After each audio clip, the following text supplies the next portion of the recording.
Okay, the recording stopped and then it came back on. I'm going to continue. Yes, it's back on. Okay, I'm here this morning to thank the CTPF Executive Director, Mr. Lenore, for approving Carrie Berkridge, the Senior Benefits Manager, and the benefits team to come to Smith Village and, I'm sorry, and present a CTPF health insurance workshop to CTPF annuitants. Mr. Johnny Turner presented the slide presentation that answered a lot of the annuitants' questions, and the other benefit team members present answered the rest. It was a very good day. Trustee Lois Nelson also participated in the workshop. Again, thank you to everyone who made the workshop possible and a success. The annuitants here at Smith Village really appreciated the outpour of caring and answering and patience of the benefits team members who were present. And they hope that you're able to come back again and be with us to offer more information for 2025. Thank you. Thank you, Ms. Williams. Okay, that's all the public participation we have. We'll now move on to the roll call. Trustee Barajas. Present. Trustee Blackwell. Present. Trustee Nelson. Present. Trustee Ochoa. Present. Trustee Price Ward. Present. Trustee Riley. Present. Trustee Rodriguez. Trustee Benson. Trustee Washington. Present. Trustee Woods.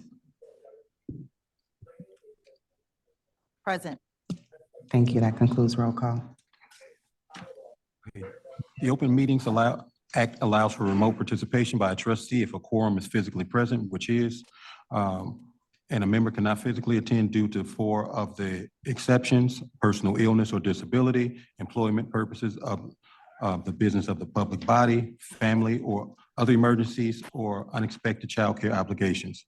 Trustee Mary Sharon Riley has indicated that she will attend this meeting remotely. Trustee Riley, please state the general category of the statutory exception for your remote attendance and confirm you meet the requirement under the Open Meetings Act. Yes, this is chemo week, so I need to stay home. Okay. And also Trustee Vincent is participating. Trustee Vincent, please state the whether you've met the statutory exception.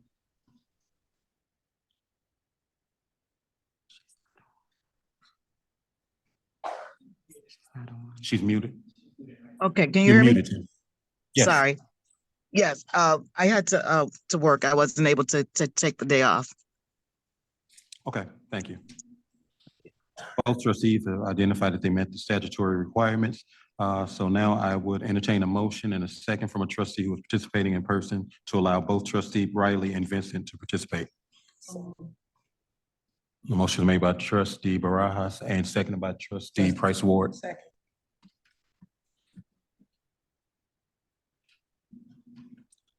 Trustee Barajas. Yes.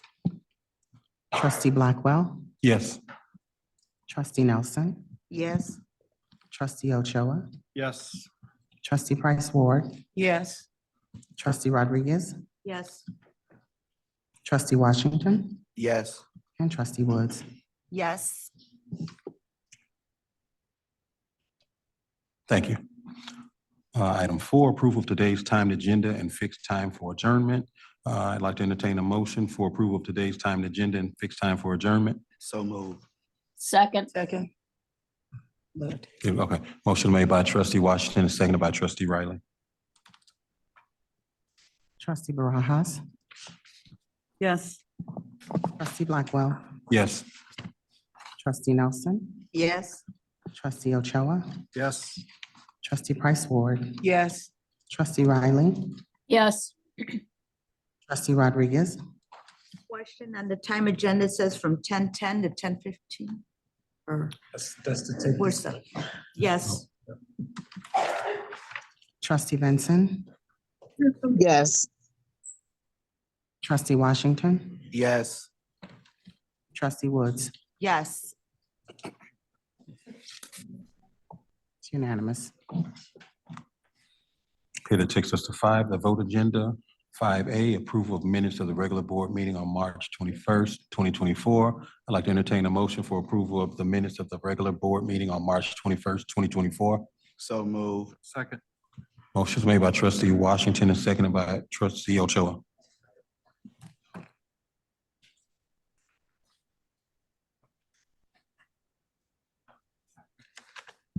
Trustee Barajas, Yes. trustee Blackwell, Yes. trustee Nelson, Yes. trustee Ochoa, Yes. trustee Price Ward, Yes. trustee Riley, Yes. trustee Rodriguez, It's time. trustee Benson, Yes. trustee Washington, Yes. trustee Woods. Yes. That's 9 ayes, 1 nay.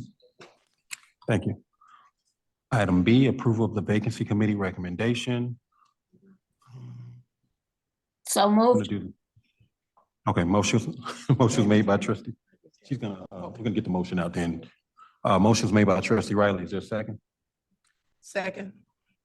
Was that a second? No. Second. Oh, trustee Price Ford, seconded. And you had a question? Yeah, I just want to make a comment because of the way I'm going to vote. The process was differently this time, and I have to respectfully, the vote that I'm going to, the way I'm going to vote. Let me make is- sure is that in order, Joe, to do that? Well, there was a motion, no second, but we can have discussion now. No, I was just saying, when she's talking about her particular vote, that's okay for her to do? I'm fine with that, yeah. Okay, all It's right. not, the vote hasn't occurred yet, but she's. It's a human being. She's a human being. And she's elected. No reference was made to her being a human being or not. It was whether or not it's in order to discuss what her vote is going to be in public. So she should be disconnected. Yeah, my comment that the last time that we filled the vacancy, past practices was to invite all the candidates so they can be interviewed and we can hear all of them. And just to be respectful to anybody and everybody who applied. We did not everything, we did not have a rubric, for even the committee, how everyone was selected. So when I vote, it's no disrespect to anybody. It's just as my fiduciary responsibility to be fair to everyone. Thank you. Paula? Okay, trustee vacancy, 4 members submitted applications for the principal administrator trustee position. And the CTPF compliance team evaluated their credentials to determine if they met the minimal qualifications. 1 member, David Temez, was determined by the CTPF compliance team to not be a principal/administrator and was declared ineligible. 3 members were declared eligible for consideration, and the vacancy committee met on Friday, May 3rd, 2024 at 3:30 p.m. to review applications submitted by Pedro Beza, Ryan Belville, and Aaron Roche. Following a period of deliberation and consideration in executive session, the vacancy committee voted to recommend to the full board of trustees that Pedro Beza fill the vacancy in the principal/administrator trustee position. The recommendation is the vacancy committee will recommend to the Board of Trustees appointing Pedro Beza to fill the position of principal/administrator trustee until the next regular Board of Trustees election in November 2024. Thank you. The motion was made and seconded, so we'll call the question. Sorry.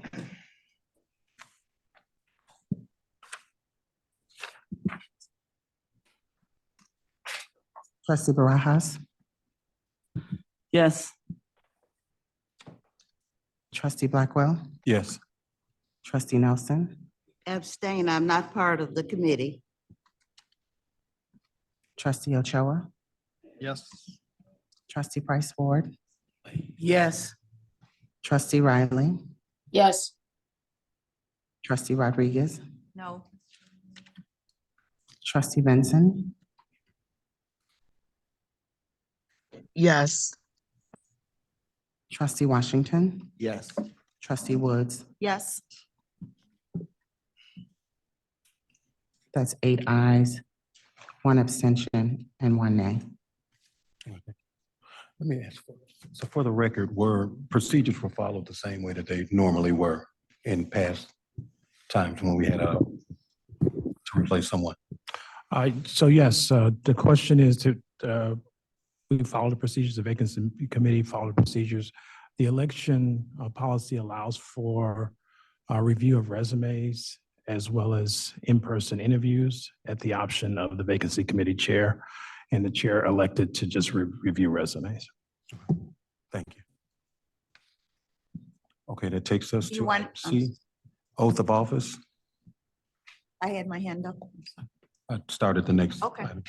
Thank you. Follow me.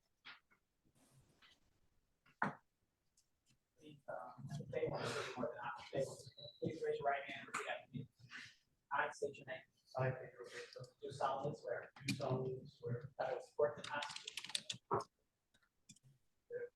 Support the United States and the Constitution of the State of Illinois. And I will faithfully discharge the duties of the office of trustee. Faithfully discharge the duties of the office of trustee of the public school teachers pension and retirement fund of the public school pension and retirement fund of Chicago. According to the best of my ability. According to the best of my ability.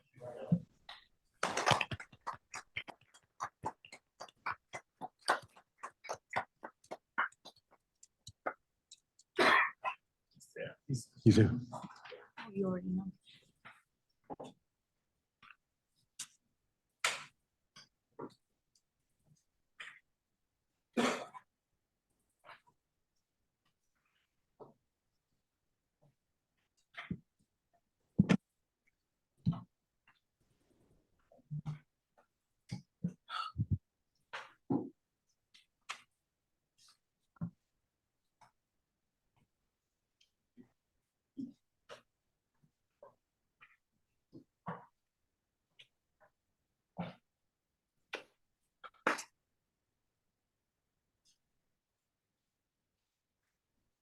On behalf of the board, I'd like to say welcome.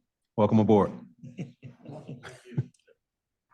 That takes us to item D, approval of a health insurance committee recommendation for non-Medicare plan services. I'd like to entertain a motion for approval of health insurance committee recommendation for non-Medicare plan services. So moved. Thank you. Motion was made by trustee Riley and seconded by trustee Washington. Good morning.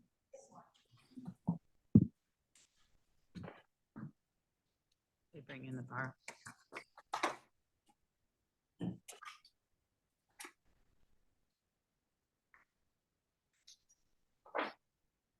You just go ahead. They haven't brought the bar up. It's okay. Good morning, board. Good morning. Hopefully everyone can hear me okay.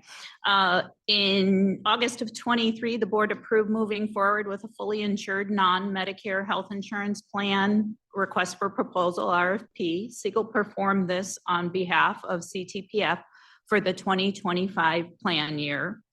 The retirees are under age 65 are eligible for our CTPF non-Medicare plans.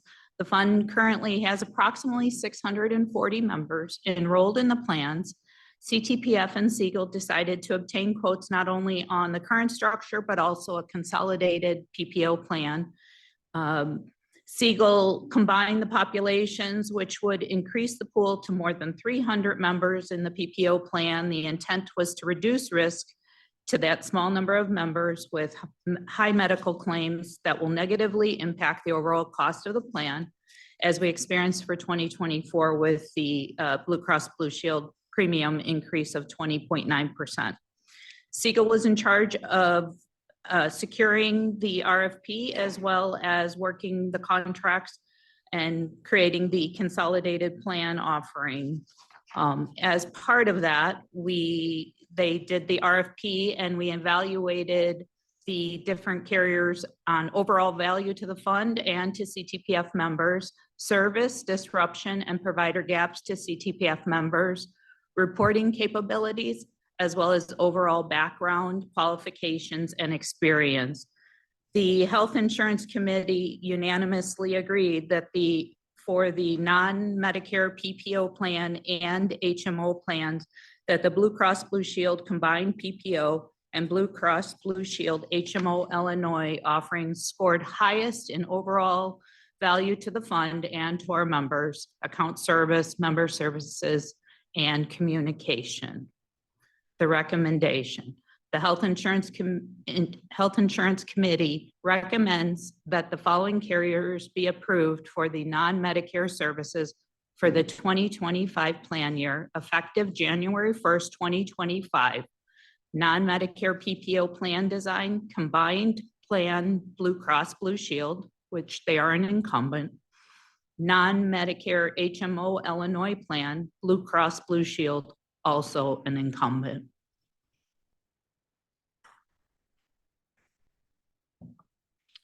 Any questions? Okay, no questions. Thank you. Thank you. Call the question. Trustee Barajas, Yes. trustee Beza, Yes. trustee Blackwell, Yes. trustee Nelson, Yes. trustee Ochoa, Yes. trustee Price Ward, Yes. trustee Riley, Yes. trustee Rodriguez, Yes. trustee Benson, Yes. trustee Washington, Yes. trustee Woods. Yes. 11 ayes. Thank you. It takes us to E, presentation and approval of fund procurement of fiduciary insurance. I'd like to entertain a motion for approval of fund procurement and fiduciary insurance. We need a, okay. So moved. Second. I don't know. Trustee, I heard 3 seconds. Trustee Washington made the motion. And Lois Nelson made the second. I was a second, but I don't know who else was. I heard Tammy also, so I don't know if, Go Jill, ahead, did you Tam. hear, made it first? Thank you. Okay, Nelson, all right. Thank you, Mary and Tammy. Good morning. Good morning, trustees. CTPF retained the fund's insurance broker Alliant to source fiduciary liability insurance for the fund to cover trustees, administrators, and staff by looking at various insurance plans and providers to make an ultimate insurance selection. Alliant and staff conducted a thorough and rigorous vetting and review process of options in the space. Alliant received final quotations from Euclid and Ulico, 2 companies that are well-known and have AM Best ratings of A+. This rating indicates that the companies have superior financial strength based on AM Best belief in the company's ability to meet ongoing obligations. With that, I will turn the presentation over to our representatives for Alliant to go through the presentation of the proposals that we received. Thank you, Ms. White. Good morning, trustees.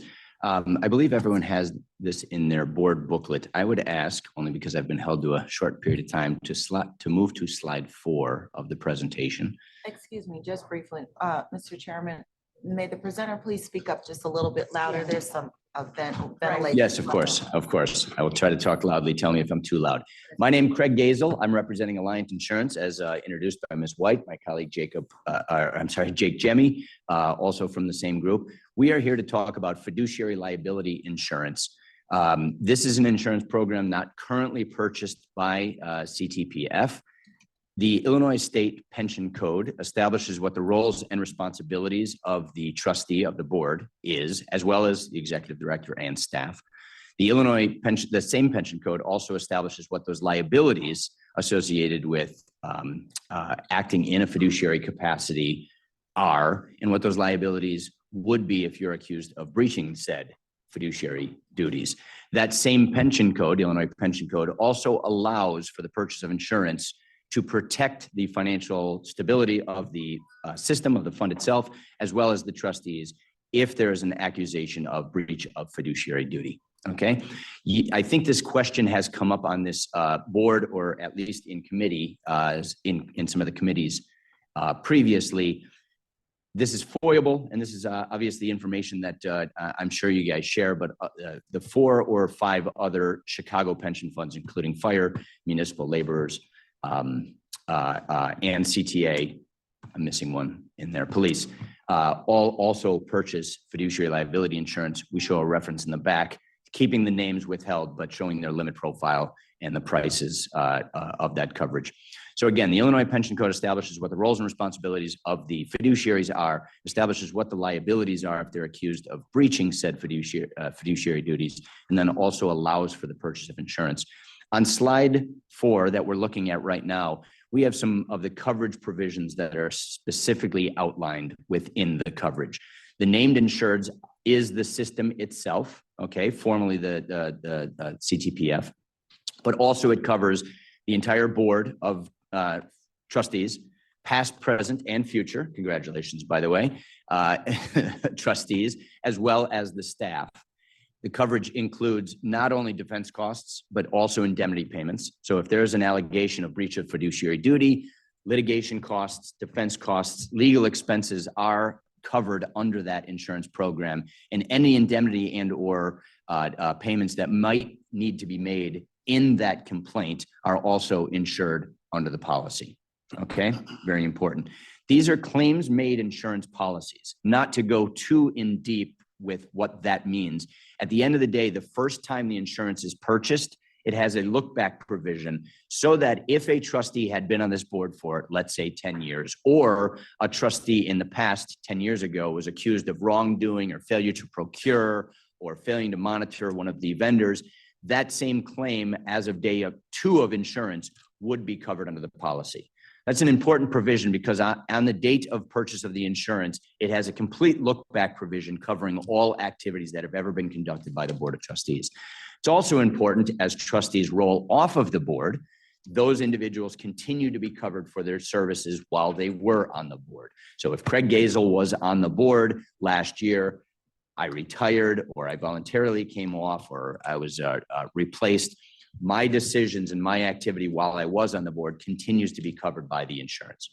Okay. And then, like I said, any new trustees that come on to the policy are automatically covered by the policy. There's a duty to defend by the insurance program, meaning the insurance policy is intended to be the financial backstop for the fund instead of the fund having to indemnify the trustees. This is an insurance policy that does indeed have to respond to cover those defense costs and respond to the complaint. All right. Last but not least, I list on the bottom of page 4 some of the type of allegations of breaches of fiduciary duty that we have seen historically. Breaches of fiduciary duty is a general terminology. Any good plaintiff attorney is just going to allege that, but then they're also going to have to allege some very specifics like failure to procure, poor administration of the plan, imprudent investment decisions, failure to supervise and or select your vendors, etc. Okay, skipping to slide 13, if you will.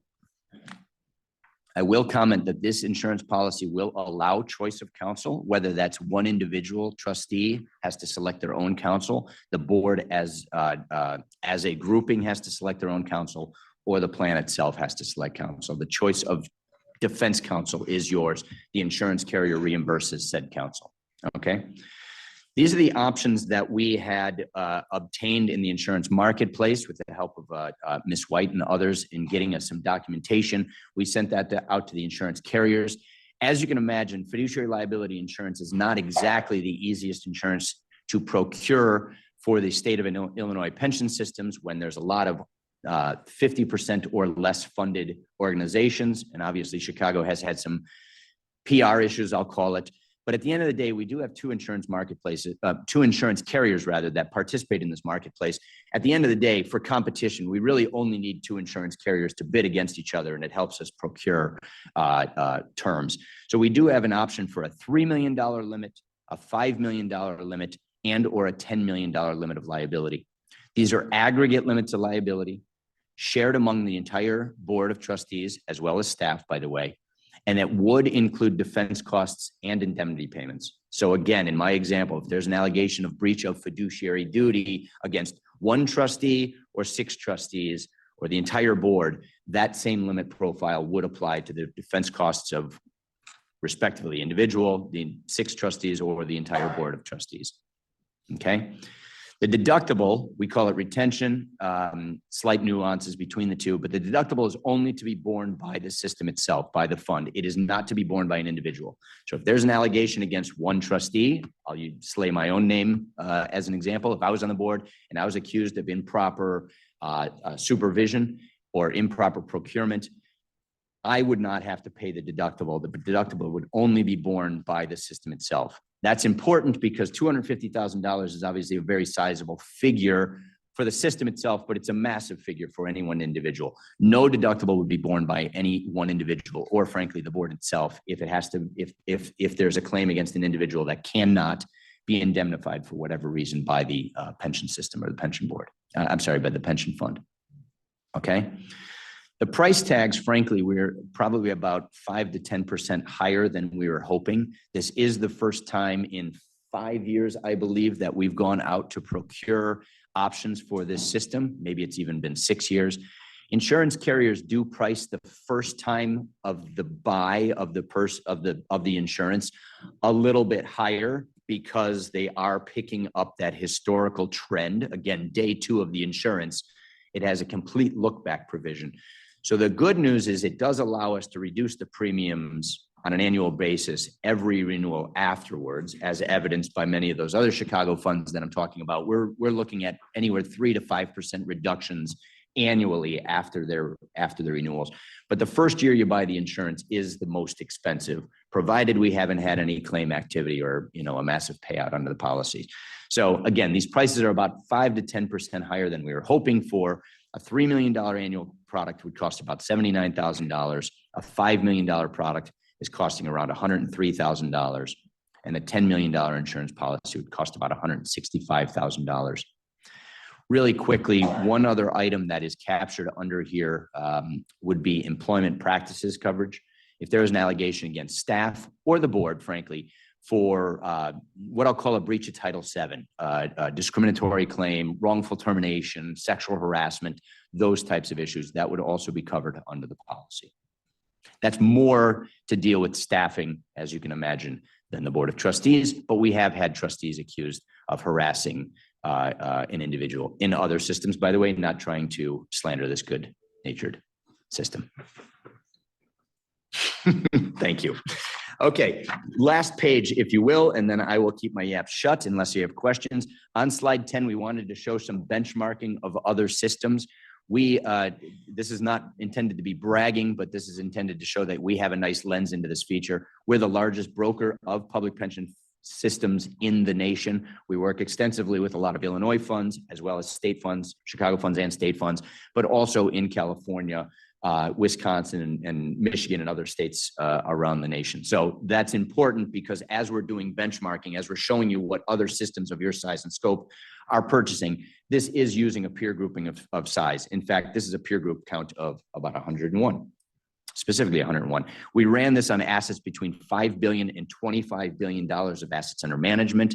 That's a very large swatch of peers, as you can imagine. Some of those states, California and Illinois specifically, have significantly lower funded systems. There are other states, Texas, Wisconsin, Michigan, who have higher funding ratios and sometimes larger asset bases. At the end of the day, $10 million is the average and median limit profile purchased by that peer grouping of $5 billion to $25 billion systems nationwide.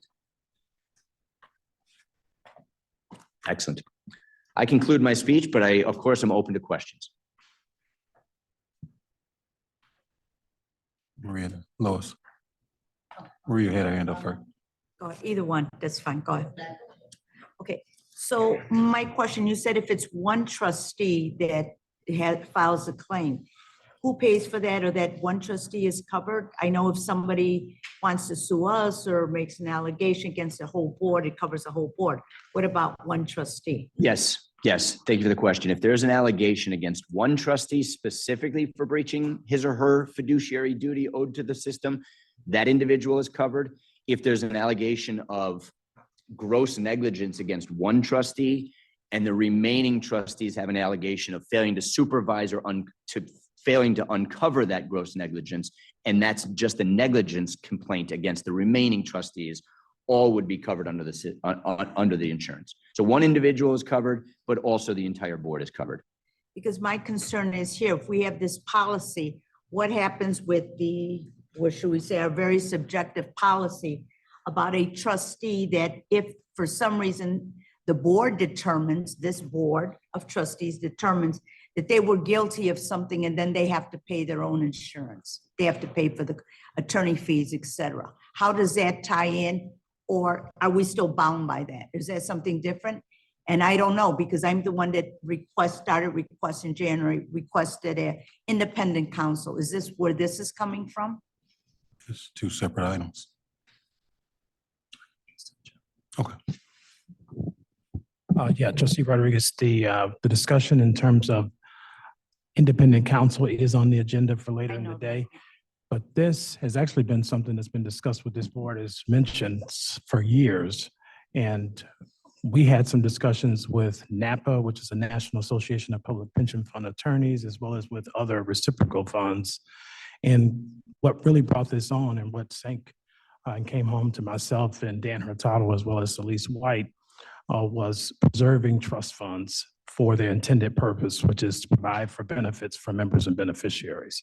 So that was the reason that this has come to the board today, not related at all to your request. Because we did have insurance at one time, and last year we had to sign something, and I had spoke to Attorney Carolyn Clifford and said we were signing something that there was some type of coverage we had, but there's a board policy that if this board decided for whatever reason, somebody was guilty of something and the board decides, then they would make you pay your insurance. So I want to make sure that trustees are clear on that before we vote on that. We did. Yeah, so what Trustee Rodriguez is referring to is the state law does allow pension funds to indemnify the trustees.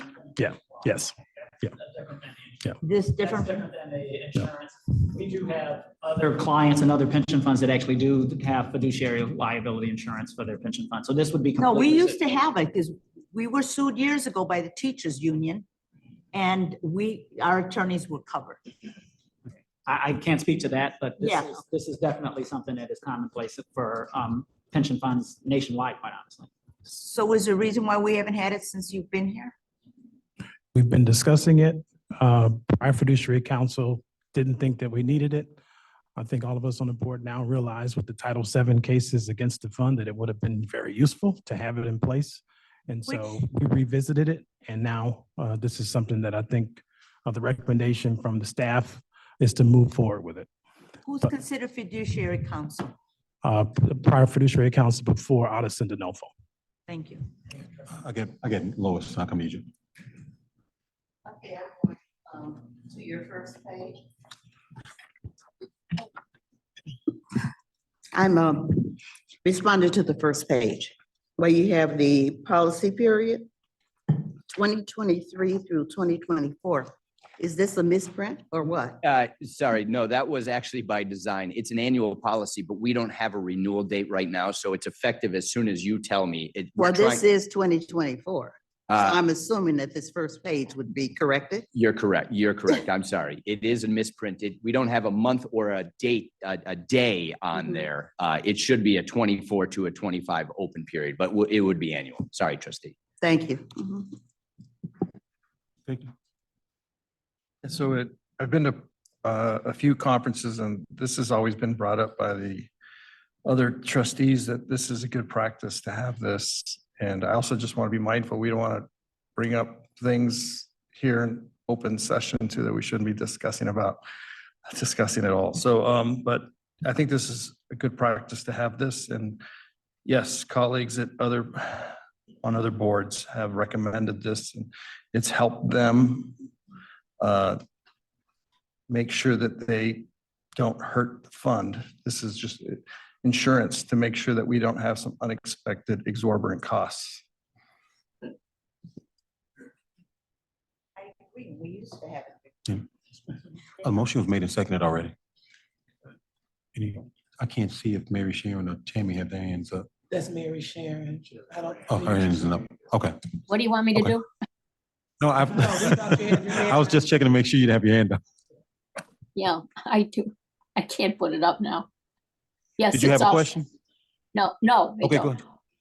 Okay, what about, I don't see Tammy either. Okay, I can see the one there. I'm trying to look as well. So okay, thank you.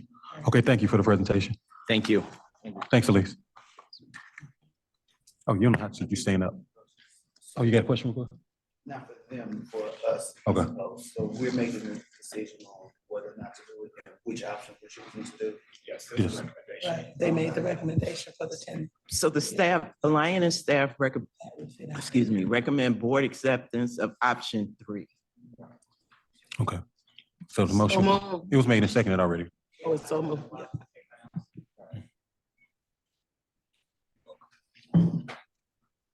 Hmm?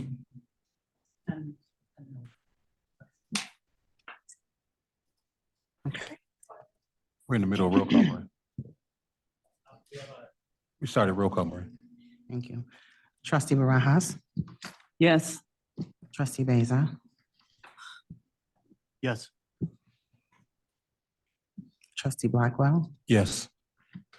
trustee Nelson, Yes, trustee Ochoa, Yes. trustee Price Ward, Yes, trustee Riley, Yes, trustee Rodriguez, I'm trying to get clarification if we're voting to get the insurance or if these are the vendors we're using. That's because somebody made a motion second, but they never read it. To get the insurance. This is a Okay. vote to get the If insurance. people are gonna make motions, could you please read the motion, what you're, I thought Elise just read we're it. clear for the It record. was, she Thank just you, read it yes. before we started. My vote is yes. thank you. Trustee Benson, Yes. trustee Washington, Yes. trustee Woods. Yes, It's 11 ayes. Thank you. Mr. Chairman, Yes. the audio on this side is just a little low. So if everyone could speak up, yes. If Okay. The ventilation on this side of the Yes. room is louder than it may appear. So we are having a little trouble hearing on this side. Thank you, Tanya. All right, thank you. Mhm. Thank you. Acoustics above us. Mhm.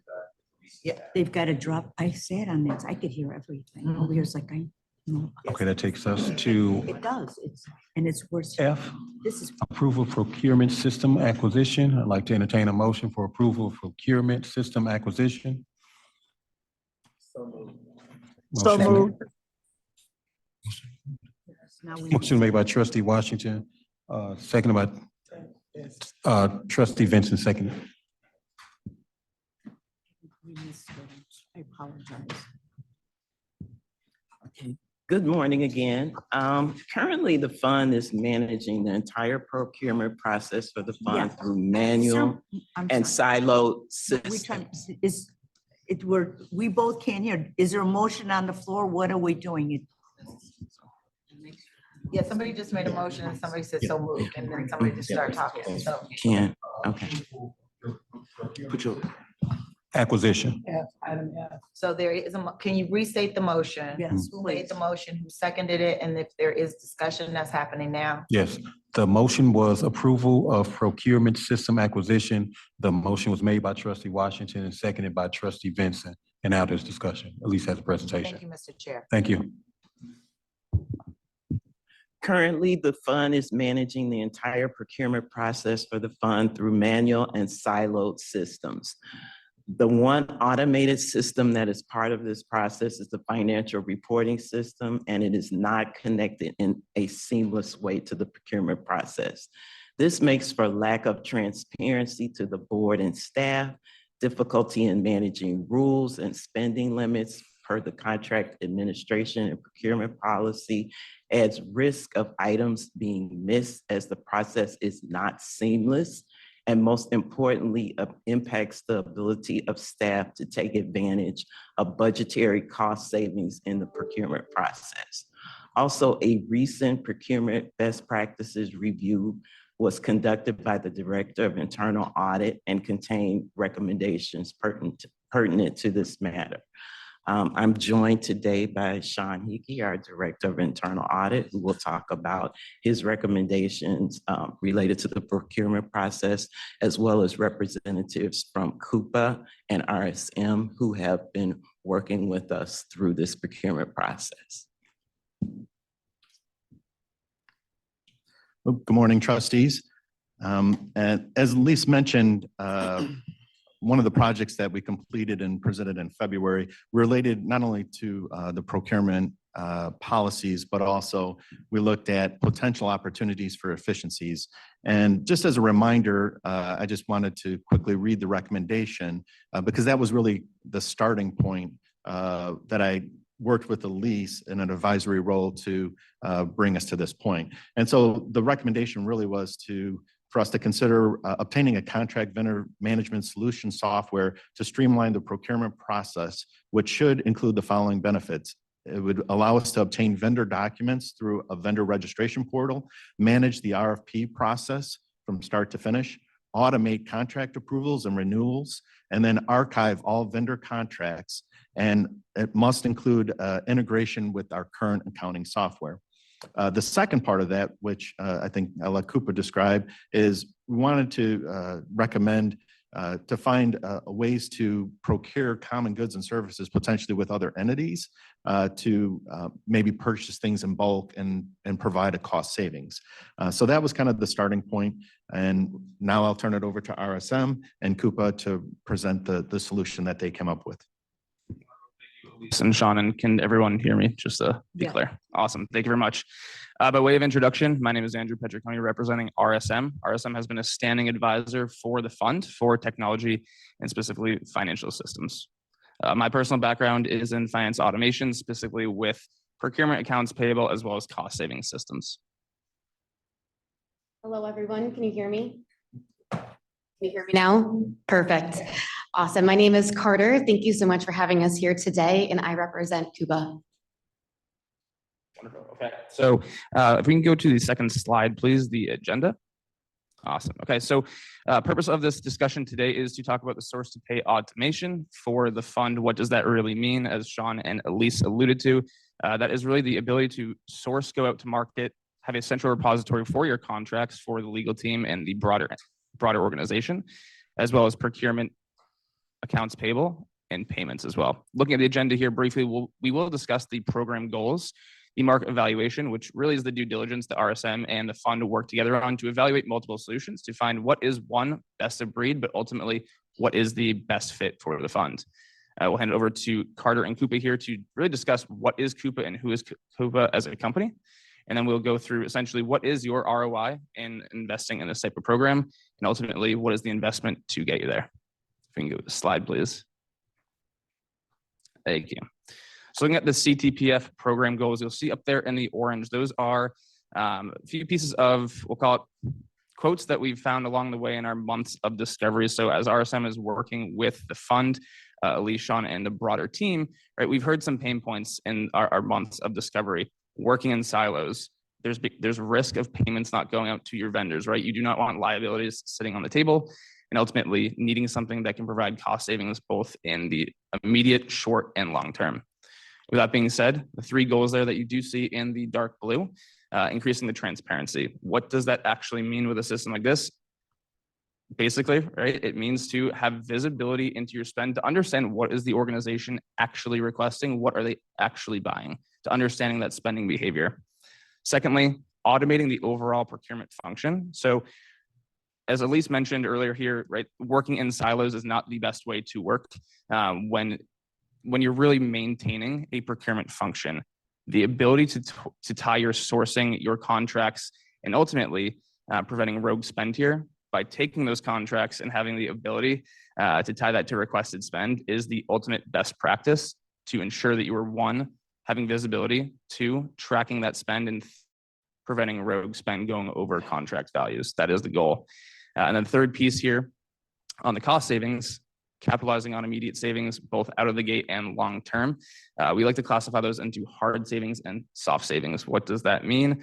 Hard savings, that is tapping into Coupa's leveraged purchasing program called the Coupa Supplier Advantage Network.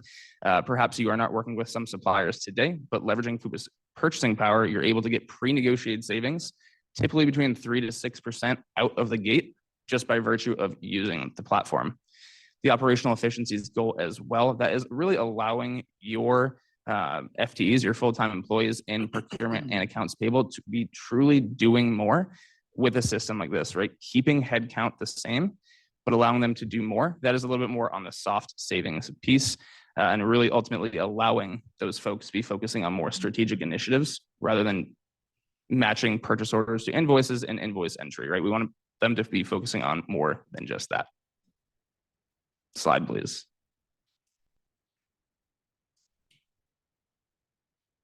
Thank you.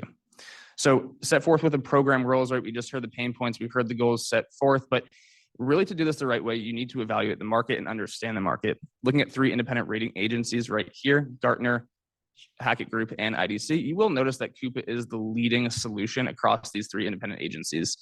Towards the bottom there, you will see some pretty nice statistics of the Coupa platform itself, right? That shows it is a widely and most widely adopted solution in the market. What does that mean as well? That means when it's widely supported with numbers of those statistics, it is widely successful and widely adopted. When looking and evaluating the market, you want to be in a common place of using technology that other folks are using for the means of support and long-term success. Slide, please. Now, taking this a level deeper for the fund specifically. Now, you'll see there in that table towards the right, working together with RSM and the fund, really shortlisted 3 potential fits that could work for the fund. Now, reviewing this independent information from Gartner, you will notice that Coupa does have the highest volume of ratings, and that is for a reason. Out of the recent stats that I did mention, it is the most adopted solution out there with the widest range of supports. Really a strength, and I'd say a differentiator of the Coupa solution is it is one of the only end-to-end solutions out there in the market that you can actually tap into their cost savings platform by virtue of just being on the platform. The other solutions considered are not fully end-to-end, not fully integrated, meaning you cannot track your RFPs right to your contracts, right down to your POs and invoice payments. The ability to streamline and be able to see all of that spend together holds everyone accountable, both at the requesting level as well as the management level. Okay. Slide, please.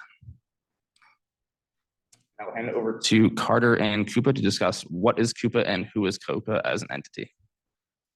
Awesome. Thank you so much, Andrew. And you can play the video. Grounded in Chicago Teachers Pension Fund's core values of trust, integrity, and stability, we've seen an unwavering commitment and passion of every team member in advancing the mission to secure educators' financial futures for a brighter tomorrow. CTPF has set ambitious goals to leverage technology, streamline operations and departments, enhance transparency, and maximize value with controls. Introducing Coupa, leading the way in business spend management, where purpose drives innovation and partnerships fuel success. With our robust platform, we'll help CTPF digitally transform, automating the entire source-to-pay process while seamlessly integrating with Sage Intacct for financial management and reporting. Our strategy has cultivated a dynamic community of over 4,000 customers, including notable organizations like the Teachers Retirement System of New York City, the American Red Cross, and USO. At Coupa, we're more than a company. We're a movement for positive change, revolutionizing spend management to empower organizations with confidence. Diversity, equity, and inclusion are not just buzzwords at Coupa. They're ingrained in everything we do. Through initiatives like Coupa Cares, our corporate social responsibility program, we give back to the community and support causes that matter. We're committed to not only driving financial success, but also creating a positive impact on the world around us. CTPF's values strongly align with Coupa's principles of prioritizing customer success, delivering tangible results, and consistently striving for excellence. We are confident that we can uniquely help CTPF build a future where people, process, and technology operate cohesively.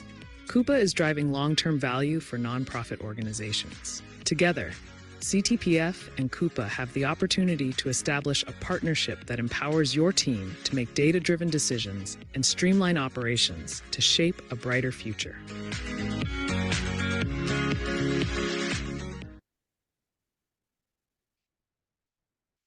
Awesome. Thank you. And you can go back to the slides, please.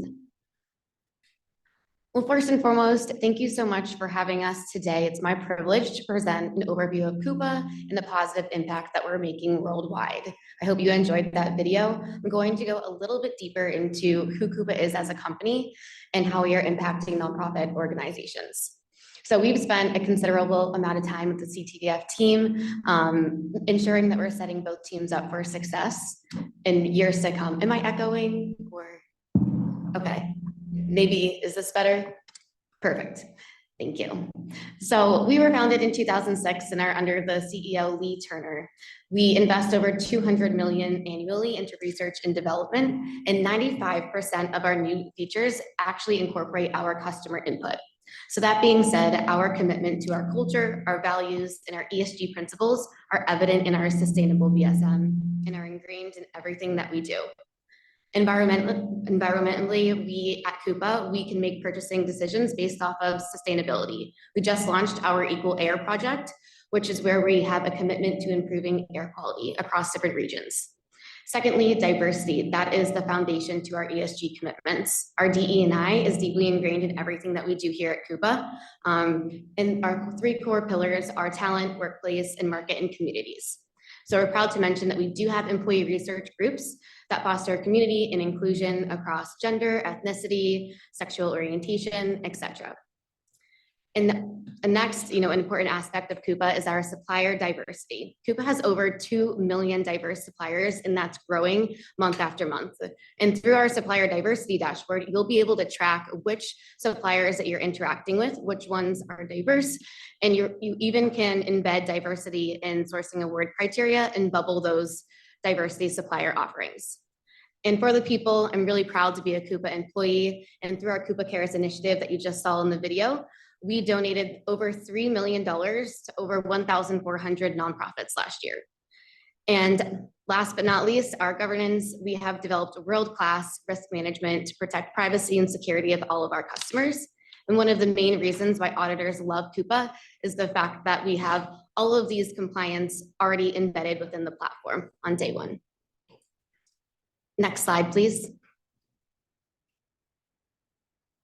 So one of the leading reasons for this initiative with your team is to unify and streamline all of your processes across departments. Currently, as was mentioned, CTPF is working in silos and procurement, finance, AP, contracts, IT, etc. All of that is manual. There's paper flying everywhere.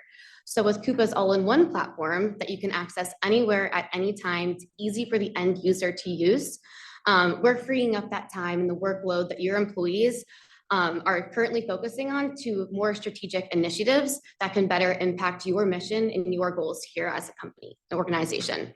So we're a partnership for the long term. We're confident that we'll meet your functionality requirements today, but also in many years to come as you guys evolve, Coupa evolves with you. And Andrew's going to hit on a few points here specifically. Thank you, Kyra. So looking here, right, sweet synergy, one platform, one user experience, accelerated value. What does that actually mean in terms of using the Coupa platform? So I'm actually going to work, bear with me here, right to left. Looking at the right here, you're seeing the functionality areas, which we call modules within Coupa, that really align with what CTPF needs to achieve the previous goals we mentioned of reducing risk, realizing and meeting cost savings, as well as automating the overall procurement and AP process, all the way from sourcing, so running your automated RFPs, contract management that allows legal to have a centralized repository. So all the legal contracts stored in one area for the fund in one system. Procure to invoice, that is your purchasing and your accounts payable central engine. The ultimate piece there is really the visibility into spend and the ability to have essentially a valve control over the spend that is actually going out the door that is then committed, which turns into a liability in terms of your payments until settled with your suppliers, right? So you want to have full visibility and control into that aspect. Lastly, the payments engine and employee expenses, the ability to pay and track your payments to those invoices to those suppliers in real time, being able to look at your group of invoices, did the payment go out, being able to see that in real time for full accountability. And lastly, employee expenses, being able to track when your fund resources are out in the field or need to make purchases, able to have that spend flow through the tool as well for full accountability. Last thing I will mention here on the left, so different departments will have different impacts by this tool. A little bit more on the executive and admin lane, I will call it, is that you're seeing the real-time visibility into what is being requested, as well as the payments, the money going out the door. You guys have the visibility, right, and nice reports and dashboards to understand as a fund, where are we spending our money, with who, and when, holistically. Now, legal, audit, procurement, AP, finance, and IT, a little bit more I call on the operational side. They're the folks that would work with us to really architect and design the system to be built specifically and tailored for the fund when you are now embarking on this journey of having full visibility and full control over your cash going out. Slide, please. Thank you, Andrew. So here on this slide, it is showing an overview of companies in your space from nonprofits, public sector, et cetera. But really our reach here at Coupa, it extends across all industries and sizes. One that I want to note is the TRS NYC. That's one pension fund that we work with and we have been for many years. Another that I would like to mention here is the USO. They resulted in $145,000 in savings, as well as the South Central Foundation. They saved $1.3 million to reinvest in their community. So here the theme and the goal with Coupa for you guys is to ensure that every dollar is optimized to support your overall mission at CTPF. So as you can see on the right, there are some Coupa KPIs, and Coupa generates benchmark reports by anonymizing and aggregating data from our diverse customer base. And what you can do as a customer on day one with Coupa is you can set your own specific KPIs and set those targets within Coupa, but then you can drill down even further into those. Coupa's AI prescriptive insights and recommendations will give you different insights as to how you can progress to your goal and how you're tracking towards it. As well as you can benchmark against, your industry in the nonprofit space, but also against our top 25% quartile. So really what this means for you as the board is the power of Coupa. So strategic planning, having those predictive capabilities creates a proactive approach to future challenges. Secondly, transparency and accountability. So having that real-time visibility into financial transactions, program outcomes, RFPs, organizational performance is going to be really crucial for you guys. And then from the financial perspective, being able to monitor your financial metrics like budget adherence or expense trends in real time will be really easy for the organization to give to the board when that information is needed. Next slide, please.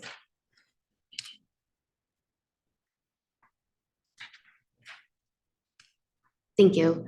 So Coupa's return on investment. So we have a dedicated team here at Coupa that is an expert in the value analysis side of the business. And we collaborated closely with CTPF and have done many reiterations. And all of this data here is based off of your current state and your current information. So really, what we're presenting today is accurate and agreed upon between both parties here today. And really what we did is we got these numbers by taking your current state and comparing them to our benchmark findings through a full analysis process. But for the sake of today's presentation, we're showing you high level, the main value levers and how that's going to impact you guys.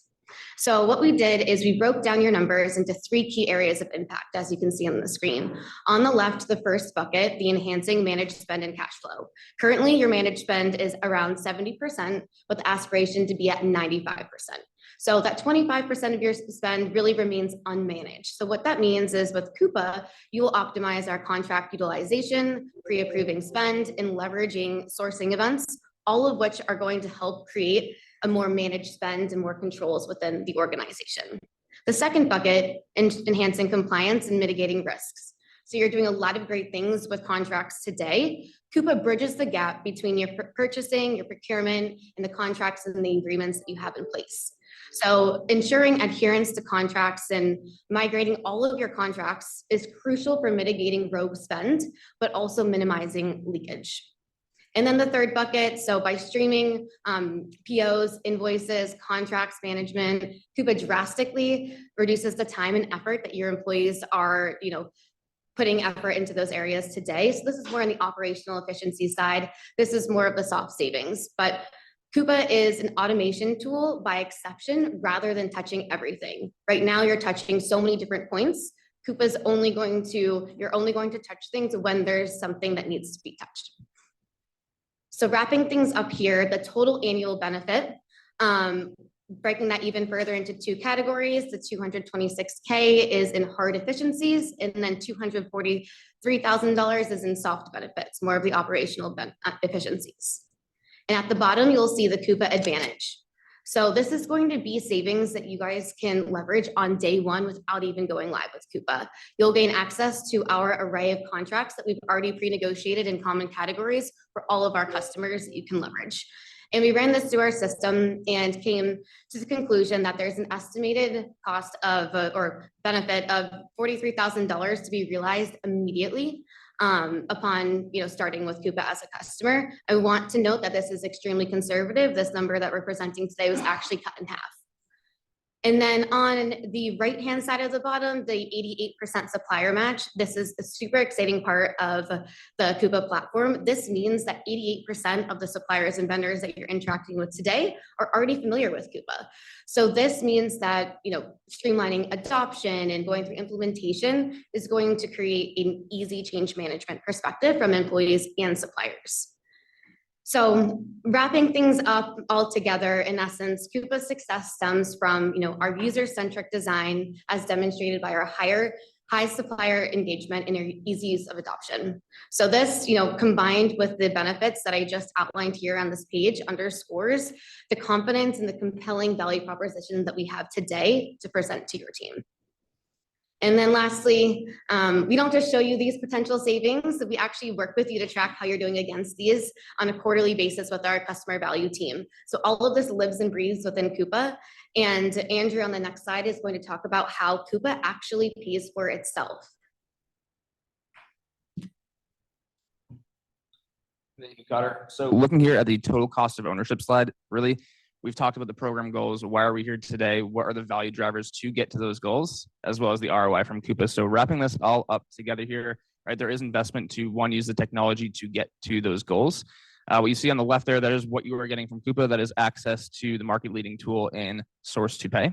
On the right, you're seeing what are you getting from RSM. That is really the best practices as the procurement practitioners and technology advisors to really tailor this for the fund specifically, right? The idea is that we're working through design sessions, as we call them, to really architect the system. But ultimately, as we build a great system, we need to make sure it's actually adopted by your resources. So going through change management, going through training, and pressure testing the system before rolling this out to make sure that this truly does work for your organization before saying, here it is, we're now live. Looking towards the bottom there, you will see the fixed rate from software that is Coupa on a 3-year run rate of $185,000. And you will see in the green services that is from RSM. That is for us to go through the full architecture, the design, really working hand in hand to build the system with you. When you purchase a system like this, you don't want to just turn it on, right? You want to realize the benefits specifically for the fund itself. So you will notice there in year 1, right, a little bit more of an investment. But the idea is that once we build this in years 2 and 3, you no longer need RSM to be further architecting. We've done a good job up front in getting that over with. To Carter's earlier point on the ROI of that $470,000, a conservative ROI, applying that to years 1, 2, and 3 annually. That is not a one-time ROI. Essentially, what we're saying here is that your $470,000, backing that into, right, we'll call it 403 to 430, essentially is covering itself. Now, looking at years 2 and 3, you're covering even more. So the idea here is that your subscription to Coupa in year 1 and your services with RSM is truly covered by your conservative ROI in year 1, and your software in year 2 and 3 are also covered, and then some in years 2 and 3 by the ROI. At this point in the presentation, we'd like to conclude. On behalf of RSM and Coupa, would like to thank the trustees for their time, and thank you, Elise, Sean, and the broader team for their hard work getting to this point. We now open it up for questions. Victor. So using systems such as this, the concerns would be it being overly cumbersome to get items. And then I think another concern, I think, Sean, I'd like to hear you about the possible positives to having controls and making sure no mistakes are made and everything is the possibility of this program helping us make sure that we keep a clean slate and with, you know, all our accounts, everything, no more mistakes. Yeah, so to answer the first question, just to restate that. So the ability to get your supplies or items easily, is that to kind of pressure test that? Okay, yeah, great question. So the idea there is that there's a few things here. One, working with your supplier base to onboard them onto the tool. You guys have a great supplier match, meaning that most of your suppliers are actually transacting on Coupa already to acknowledge orders, to fulfill them and send them out to the field, or right to example an office here. And 3, being able to transact, so send in invoices and receive payment from Coupa. Given that you guys already have that supplier match, I hope that does kind of cover your question. And then 2, for suppliers that you would be net new onboarding, folks that you don't work with today that, you know, maybe looking at the Coupa Supplier Advantage program, you can work with them through things they're called punch out catalogs. They're super easy Amazon-like shopping experiences that are already stood up online and they have all the items that you would need based on specific suppliers, right? So that is all pre-built, that is all there. It is more of just accessing it from your side. Does that answer your question? Okay. Maria. And then I think he had a second question. So from the control standpoint, certainly a system like this, it has the ability to build those controls into the system to set those parameters, and you're setting them from start to finish. So in other words, when you start that RFP process, they'll be able to build all the requirements of an RFP within that system, and then it'll follow the process all the way through approval. And then the other part that, you know, when we talk about the silos, if you know, whether it's external audit or internal audit, when we do test these types of things, whether it's contracting, accounts payable, purchasing, those controls are in place, but they're manual. Where now this is, you know, the term I guess I always hear is like one source of truth. You should be able to go right to the system and be able to generate reports. So from an internal audit standpoint, yes, it's a great benefit, and even from external audit as well. And one quick thing just to add there, when we are architecting the system, right, with Sean and team and with RSM, the idea there is that we have a segregation of duties upon sourcing down to invoices and payments. The idea is that you do not want any fraudulent payments going out, nor do you want any missed payments going out. So ultimately having that one-stop shop, one point of entry holds both the operational folks accountable, it holds the suppliers accountable, but also holds the fund at a higher level accountable. Maria. Yeah, thank you. How many clients do you have? You may have mentioned it. Yes, we have a little bit over 4,000. 4,000. And what's turnaround time? We have a glitch. I know you say provide white glove support post go live. What's turnaround time, or how soon? Yeah, great question. So I think service level agreement, SLAs, is what you're referring to in terms of if something happens, right? Who do you call? How does that work? Immediately upon going live, launching the system, you would be working with RSM for a period of time. That is immediate. That is working with our dedicated team. Actually, folks like myself and folks in the audience here would be working on this project ourselves. So the point of continuity, I'd like to point that out as well. But immediate response in that short term, and as well as working with Coupa and RSM to understand, you know, what level of support you would like out of the gate. To answer your question directly, it all depends on, you know, the fund's appetite. Would you like a more aggressive support package to be able to triage in real time under an hour, or do you need something that is, hey, we have a question, 4 to 8 hours as well. And you're on this page, you say total cost of ownership. So it's a 3-year plan, so to speak? Correct. Standard with Coupa is a 3-year contract, correct? Thank you. Hey, Jackie. Okay, thank you. I had a question about the impact on internal and external audits. This is gonna be amazing, right? So that they would just go to the system, or is that how that works? Yes, so we're looking forward to building controls into the system. So all of that will be where we have total visibility in that. Right now, we don't have visibility into that. So we're very excited about that. That's gonna be amazing if you should Yes. choose to do this, because that's what we need. Transparency. Yes. Visibility, and then we don't have to wonder. Yes. So, I am very impressed with what this can do. Lois. Thanks, Jackie. Lois? I'm just questioning something that pertains to our two speakers today, because we still have a lease and we still have our auditor. Okay, so first we approved the fund procurement of fiduciary insurance. And now we're approving the procurement system acquisition. Now, for our members who don't have all the information that we have, okay, I think that some of them would be saying, why are we spending all this money? Because it is quite a bit, and we are fiduciaries. So we just need a little more explanation as to, is this second approval a supplement to our first approval, which was the insurance? So I'm sure that our insurance does more than just sit there until we're ready to use them, if we use them.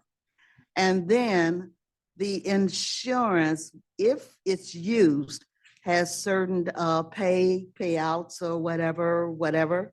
Would this also be checking on what the insurance payouts are doing? What I'm saying is this a supplement?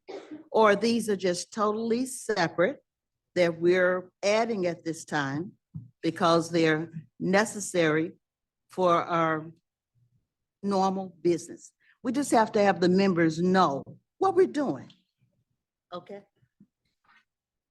To answer your question, Trustee Nelson, they're totally separate items. And the fiduciary insurance is more related to the internal workings of our organization and our fund, and protecting our members' assets and their benefits. On this particular procurement, we're looking for a platform that will allow us to actually generate savings, to actually give more money back to what the members have in place and their benefits. So that's what we're looking for. Okay, so therefore, as we say, it's like any other life insurance. The insurance part is that we're covered, and if we don't need it, it's just there. Correct. But this will be every day or cycle type of use. That is Right, so correct. there we have the difference. Okay. That is correct, yes.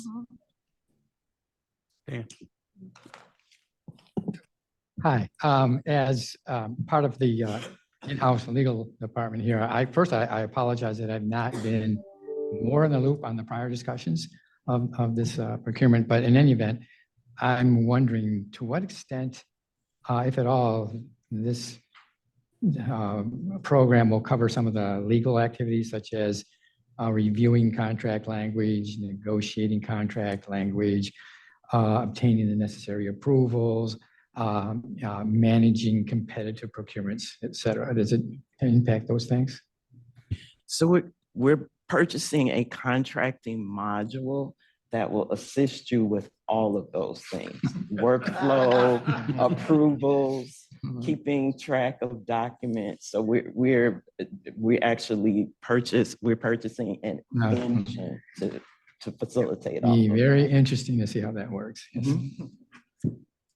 Before I go back to Maria, did anyone who hasn't spoken have a question? My hand is up. Okay, Mary Sharon, then I'll go back to Maria.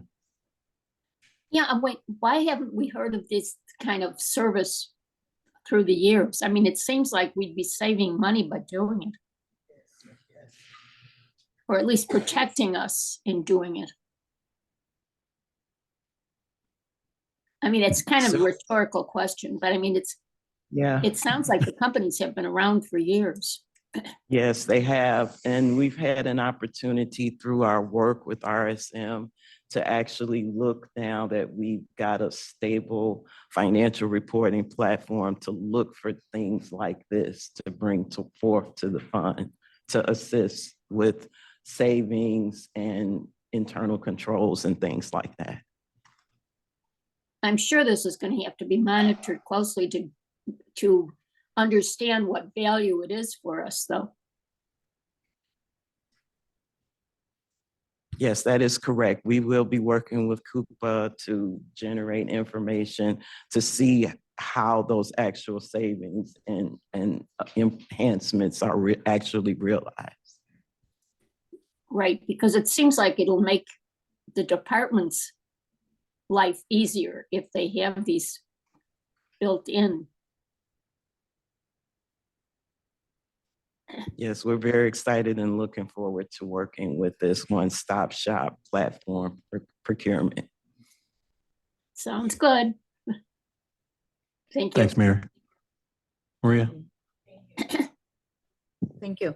Okay, so when we talk about controls and accuracy, what's the margin of error? Or does it all come back down to the accuracy that we'll get from this program is depending the information you put in. You put in bad information, you're going to get errors, or there'll be some glitches there where they're not, or does it catch anything where there's a discrepancy? Well, I guess it's supposed to. Yep. It's supposed to. But then again, I think it's really important that accurate information is placed in there. Absolutely. Yeah. A few ways to answer this. One, we'll give a real life example there. Say that there's a committed spend of $100, right? For conversation's sake. Say that you were billed by a supplier for $130, $120. The way we work with the system and Sean's team is to put in automated controls to say, hey, that does not look right. It is breaking what we would call a tolerance threshold, where the system. Come away from the. Yes, Yeah. thank you. It's not just me. Let me know if you can hear me now. Okay. Okay. So the idea is an invoice tolerance is an example. So when your spend is being committed for the $100 and a supplier is billing you 120, 130, the system is actually going to automatically catch that error. It's going to flag it, and it can either push back on the supplier automatically, or we can flag it to work with the accounts payable team to essentially put that in a high priority bucket to go triage immediately. So the system is going to be catching those and classifying those out of the gate. And then we can work with the team there to then triage and push back on the supplier. To answer your other question of accuracy of the system, what you put in is what you get out. The system is fully automated and enclosed in a very controlled environment. So there are not inputs that we're putting in that would be inaccurate. It's fueled also with your Sage system, your accounting system, which is accurate, right? So getting into that, We hope, yeah. Getting into that enclosed environment, right? The spend data that is coming out of there will be accurate. So margin of error, is there any, systems, right now banks, everybody's getting hacked and what have you. So there's got to be some kind of margin of error where things just don't go right. Right. And truly the only example in this type of solution is when the suppliers are sending wrong information back. And that is where we're The catching. supplier, which would be us, right? No. You guys would be, we'll call it the customer. It'd be your suppliers, the folks that you are sending out requests to. So you're sending out a request to someone for marketing services or office supplies. And if they're sending back, say you buy 10 office chairs, right? And they bill you for 50, instead of that just sitting in a liability, the system is catching that saying, hey, we asked for 10. You're giving us 11 or 50, automatically going to park that. So that is the example truly with a system like this of where there could be a margin of error, but we combat that with the automated controls to prevent that, preventing that right from the cash going out to recognize those 11 or 50 chairs as an example. Thank you. Yep. Any more questions? Thank you.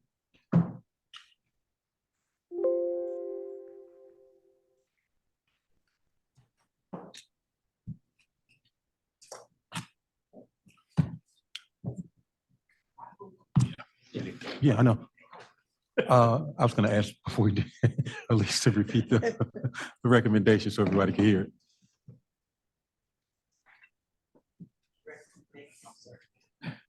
The recommendation is to approve entering contract negotiations with the vendor finalists, Coupa and RSM. The Coupa negotiations would be for a 3-year term, and the RSM negotiations would be for a 1-year implementation term. Thank you. It was already seconded, made and seconded, so we can call the question. Right, right, so we can call the Put question. the cost in there as well, so we can approve it. The cost is in there. Cost, okay. He said the cost is in there already. No, I know it's in there, but does it have to go in? It doesn't have to go in the recommendation. I just want to make sure. So, No, it's subject to contract negotiation, so final price will be, thank you, Elise. yes. Call the question. Make sure. Right. Trustee Barajas. Trustee Beza. Yes. You say yes. Trustee Blackwell. Yes. Trustee Nelson. Yes. Trustee Ochoa. Yes. Trustee Price Ward. Yes. Trustee Riley. Yes. Trustee Rodriguez. Yes. Trustee Benson. Yes. Trustee Washington. Yes. Trustee Woods. Yes. That's 10 ayes. Thank you. Thank you, Thank you all. trustees.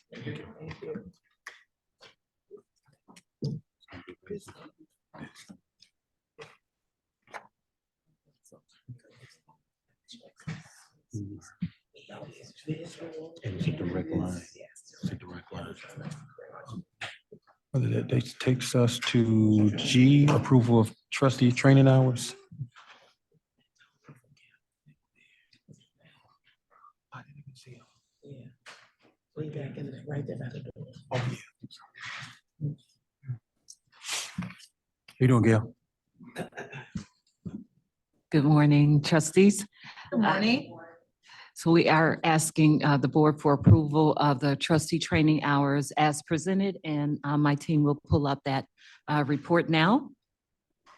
And this has been updated since our last board meeting with additional training hours for calendar year 2024. I'd like to entertain a motion for approval of the trustee training hours. So go for it. Motion, Most. trustee Nelson, Second. seconded by trustee Washington. Yes. I have a quick question. Ms. Gale, my question is that I know once or twice I've seen errors and they were fixed. But when we approve something, do we ever get to see certificates, or how do we know that these are accurate? I'm not saying that there's mistakes. It's just being a good trustee and looking at checks and balances. We do receive that information and we have it on file. So when we do ask for that approval, we have received some kind of verification, certificate, or a confirmation from the organizer of the conference. Okay, so if any trustee wants to see that information, transparency, okay, thank you. Yes. The executive director, please note, he said yes, thank you. Call the question. Trustee Beza. Yes. Trustee Blackwell. Yes. Trustee Nelson. Yes. Trustee Ochoa. Yes. Trustee Price Ward. Yes. Trustee Riley. Yes. Trustee Rodriguez. Yes. Trustee Benson. Yes. Trustee Washington. Yes. Trustee Woods. Yes. Thank you. Thank you, Gail.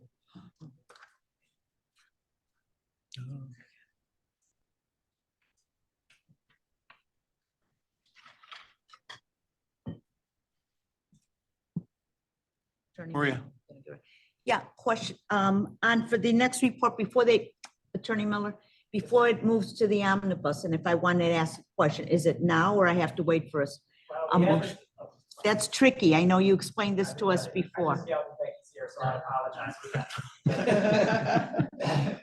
And I apologize, Carolyn had asked me why I was only 10 votes, and I was explaining it. Can you, is that better now? Okay, sorry about that.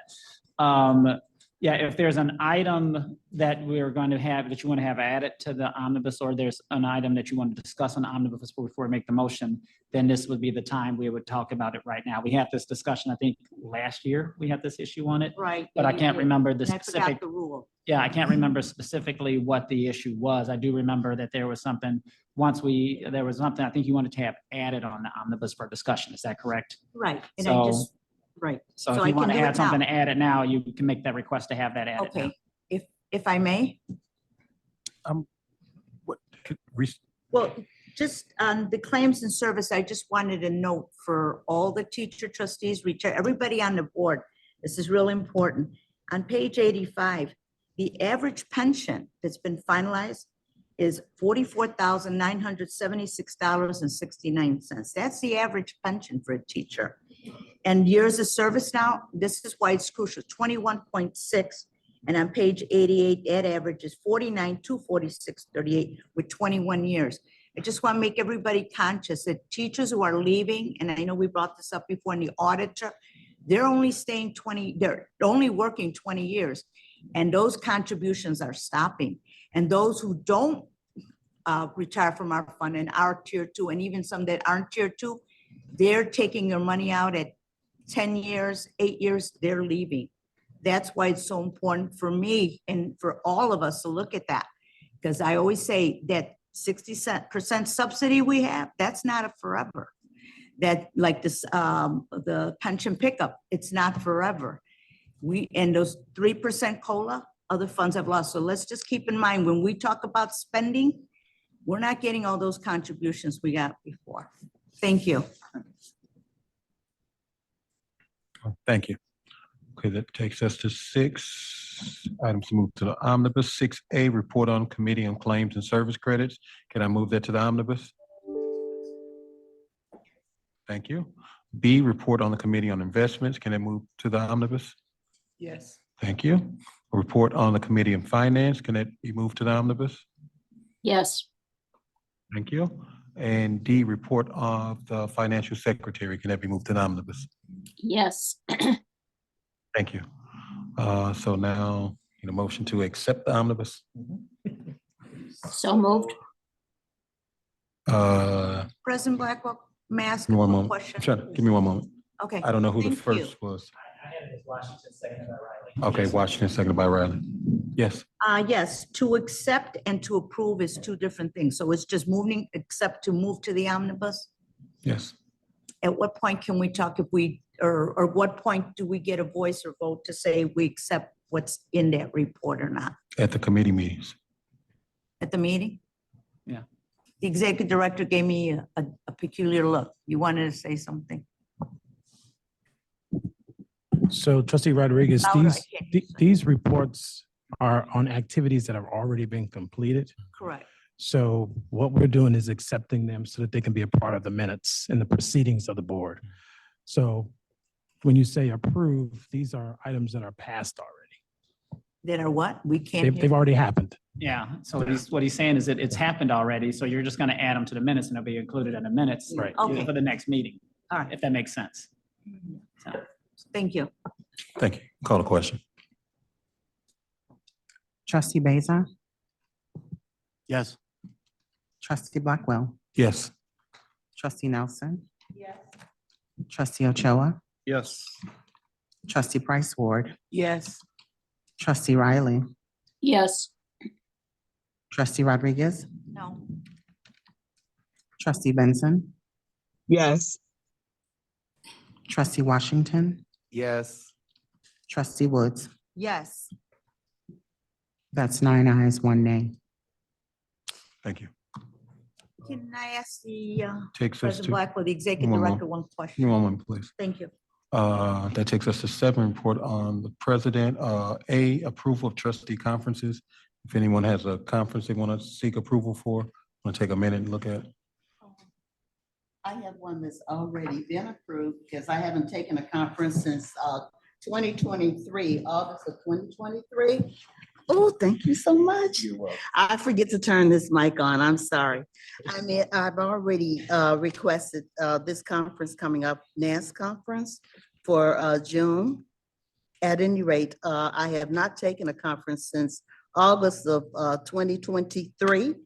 And I see that on the sheet, I'm down for one conference, which I should not be because trustees are calendar year from January through December. So the conference I took in August of 2023 should not be here. And it's the perception of someone looking at this, think that I've gone somewhere and I haven't. So that will be my first conference. So when the vote is taken, I will say no. Thank you. But you do have my conference that I've already, coming up, the one coming up for 2024. Yes. So trustee Nelson, you remember the. No, I don't want to remember.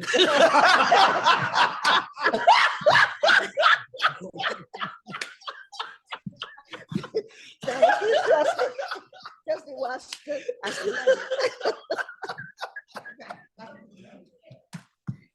Okay. Can we move on? I hear you. Clarification, Mr. Chair. Yeah. Hold on one second. That's what the conference that No, go ahead. Lois is referring to. If I didn't seek approval for it already, I wanted to get approval for it. The NAS from June conference? Okay. 10th through the 12th. Okay, so we'll put that on the record for approval. Yes. You'd have approval Yes. to attend that. Maria, then Tanya. Go ahead. No, I was just asking for clarification that you were going to give, one of our board members was going to give regarding how we count and when we Right. count. Because it was changed without, enough decision toward that. Because trustees in our statute, the Illinois statute goes from calendar year because the different entities plan their conferences calendar year.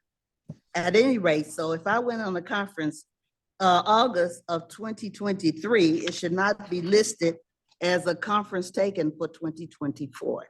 So I have said this over and over, and that's why I always say no. Yeah, this is a little bit confusing because there's two different approvals that take place. One is to approve a conference as counting toward the 8 hours of ethics training that's required under the pension code. And that is on a calendar year, 8 hours per calendar year. But the other vote is to approve conferences for the expenditure. And so the trustees are limited to 3 conferences per fiscal year under our rule in order for the expense to be approved. Now, a trustee can take 10 conferences during the year if they want to, but it's a matter of the expenses being approved by the board. And if the trustee does wish to take more than 3 conferences, they can seek approval for that expense from the board. But there are 2 separate things. One is on a calendar year and the other is on the fiscal year because it is fiscal. It's dealing with expenditure of funds. And since our budget is on a fiscal year, then we have that, we have it correspond. Prior to the last 3 years, it was never an issue. The conferences would be accounted when they were taken. And the budget would reflect that because whenever the budget is made, there's a certain allotment for trustee conferences. So it should be on the calendar year and it should not reflect 2 years because it's past July. Right. That was only changed within the last few years. Yeah. And I'm going back to the statute, which I, hold dear to me. Okay, thank you. Maria. No, and I agree with that. So if this is your interpretation, then we need that in writing. And then Lois and I can look at statute and get that in writing. And it needs to be clear because it can't change it for some people one way or another. The same thing, we maybe need to get some. I'm almost done, Mr. Washington. So it needs to be clarified. And again, and I will argue back to what you're saying, Trustee Nelson, The same thing, there should be approval for anyone who takes a conference, which means, as I said before, and take it how you want, it's not personal. Checks and balances, starting with the executive director and any staff. We're held accountable for every little thing, and you know, I don't go on conferences, that's my personal choice. But if trustees need to get permission, consent, then it's a courtesy. Everybody else should be doing the same thing. I feel like, and you know, there's been discussion during board meetings, there are all these restrictions and there are a lot of changes for trustees. It's when we get the invites, it says trustees, you are mandated to attend this meeting and staff is not mandated. Quentin, you mind if I go to Tammy? Because she had her hand up. Tammy? It was just a real quick one. I was looking at the conference, the international trustee in June, I think June or July. I apologize, just as off the screen. They look like they're running concurrently. My question was, it's each session at $16.95, or can you do the whole thing for like a flat rate? I'm just curious. And also, since it's prior to the end of the fiscal year, would I actually be able to attend? Because it looks like I've reached my max. But I'm just looking at the International Foundation, only interested if it's a flat fee, and if I would be able to attend based on the numbers of what I've taken so far. So trustee Vincent, that's each conference. So each session would cost that. So you wouldn't get everything in one. So you would have to pay for each one. There's a fee for each one. But that's, All right, I think well, is thank it you. $16.95? Yes. Yeah, okay, it's $16.95 per. All right, thank you for that. So yeah, no, thank you. I think our second question was asking if she could get approval for one. I thought I heard her say Yes, that. and yes. Okay. She would, if she's already reached that maximum has of that, 3, right. then she would bring it to the board today, and then the board can vote on it. Okay. She's at 2, you understand she's at 2? I clarify that because we keep having this conversation about the conferences, and I know that some of us are newer to the board than others, but one of the first things that happened when I joined this board was this conference discussion, and to the point that Attorney Hurtado just made, it is 2 separate things. We do not, the calendar year is for the education credits that have to be reported to the state or the county or wherever they go. That is the calendar year. The expense of the conference is based on the fiscal year because it is budgeted in the fiscal year. The fiscal year is from July 1st to June 30th. So if the conference happens after July 1st, it is on the next year's fiscal year. So we are in fiscal 24 right now. So anything that happened from July 1st of 23 up until June 30th of this year is on fiscal 24. And the other thing I think that we keep getting confused about is conference approvals. Our policy states that trustees can attend 3 conferences in a fiscal year, fiscal year is fiscal because it's based on the way that it's paid for. So the conferences that trustees that the board that is naturally approved is based on the fiscal year from July 1st through June 30th. That is already approved. And if a trustee wants to go above those 3, they have to bring it to this board and ask for approval. And so I think that is the thing that needs to be clarified, because you can ultimately, you could very well end up going to more than 3 conferences in a calendar year based on the way the fiscal year runs. Does that make sense? So, but we don't have to ask for approval to go to up to 3. It's if you tell Ms. Davis what conference you would like to attend, and that's that. If you have gone beyond your 3 conferences, then yes, that needs to be brought before the board, and the board has to approve and say, yes, we'll, pay for this, or no, we're not going to pay for it. And then that is how that is supposed to be handled. But our policy states that trustees can attend up to 3 conferences in a fiscal year without having to seek board approval. That is the policy. Well, unless you want reimbursement for out of state, are you gonna pay? It wouldn't be reimbursement for out of state, because if the conference is out of state and it's within your 3, you shouldn't be paying for it anyway. The board is going to, we have staff that sets up conference travel for us, and they take care of all of that for us. So that when we go to the conference, we're just presenting the credentials that have been sent to us already, generally. And as far as staff conferences and things go, that's why we have a budget. And we have an executive director, and we have department heads, and all of those things are budgeted within the scope of what our department, what our employees do. And so I don't think that we as a board need to get into the weeds of how the executive director and his staff delegates who goes to conferences and when, unless it is going beyond what we have budgeted, and they need to come back to this board and say, hey, we've run out of conference money because so-and-so went to 27 conferences and we don't have no more money. Can y'all give us more?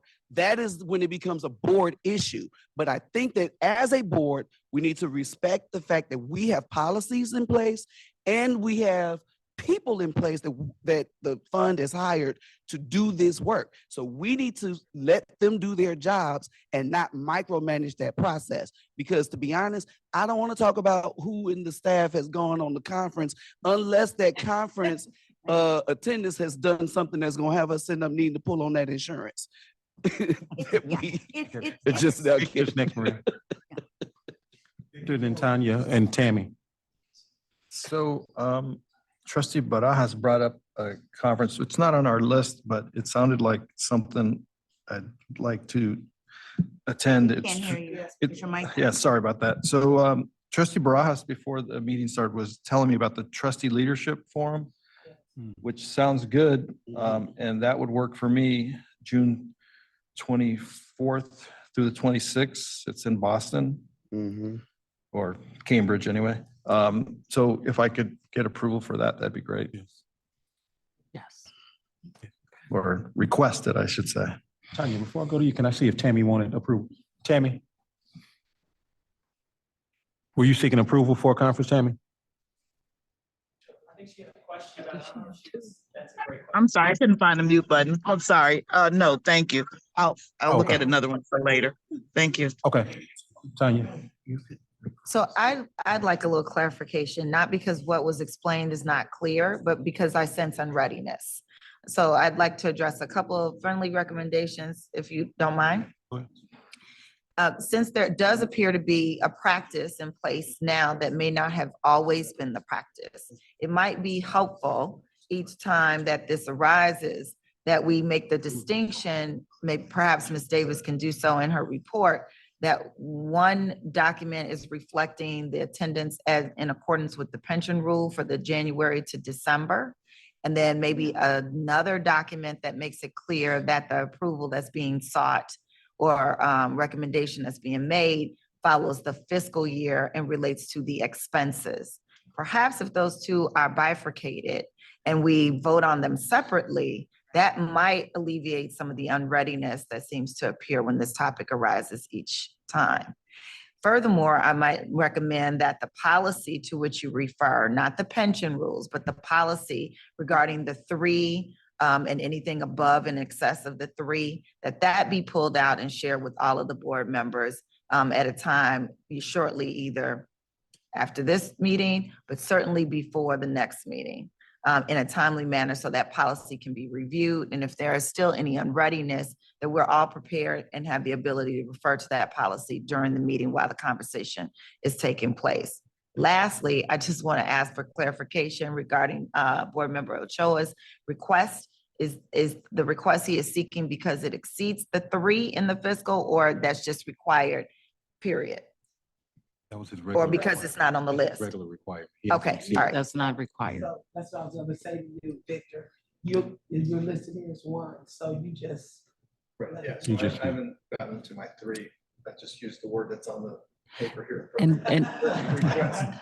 And we're making notes for our records so that we can keep track of those who required the approval and those who are requesting, just putting out a request so that our staff can go ahead and start making arrangements on their behalf.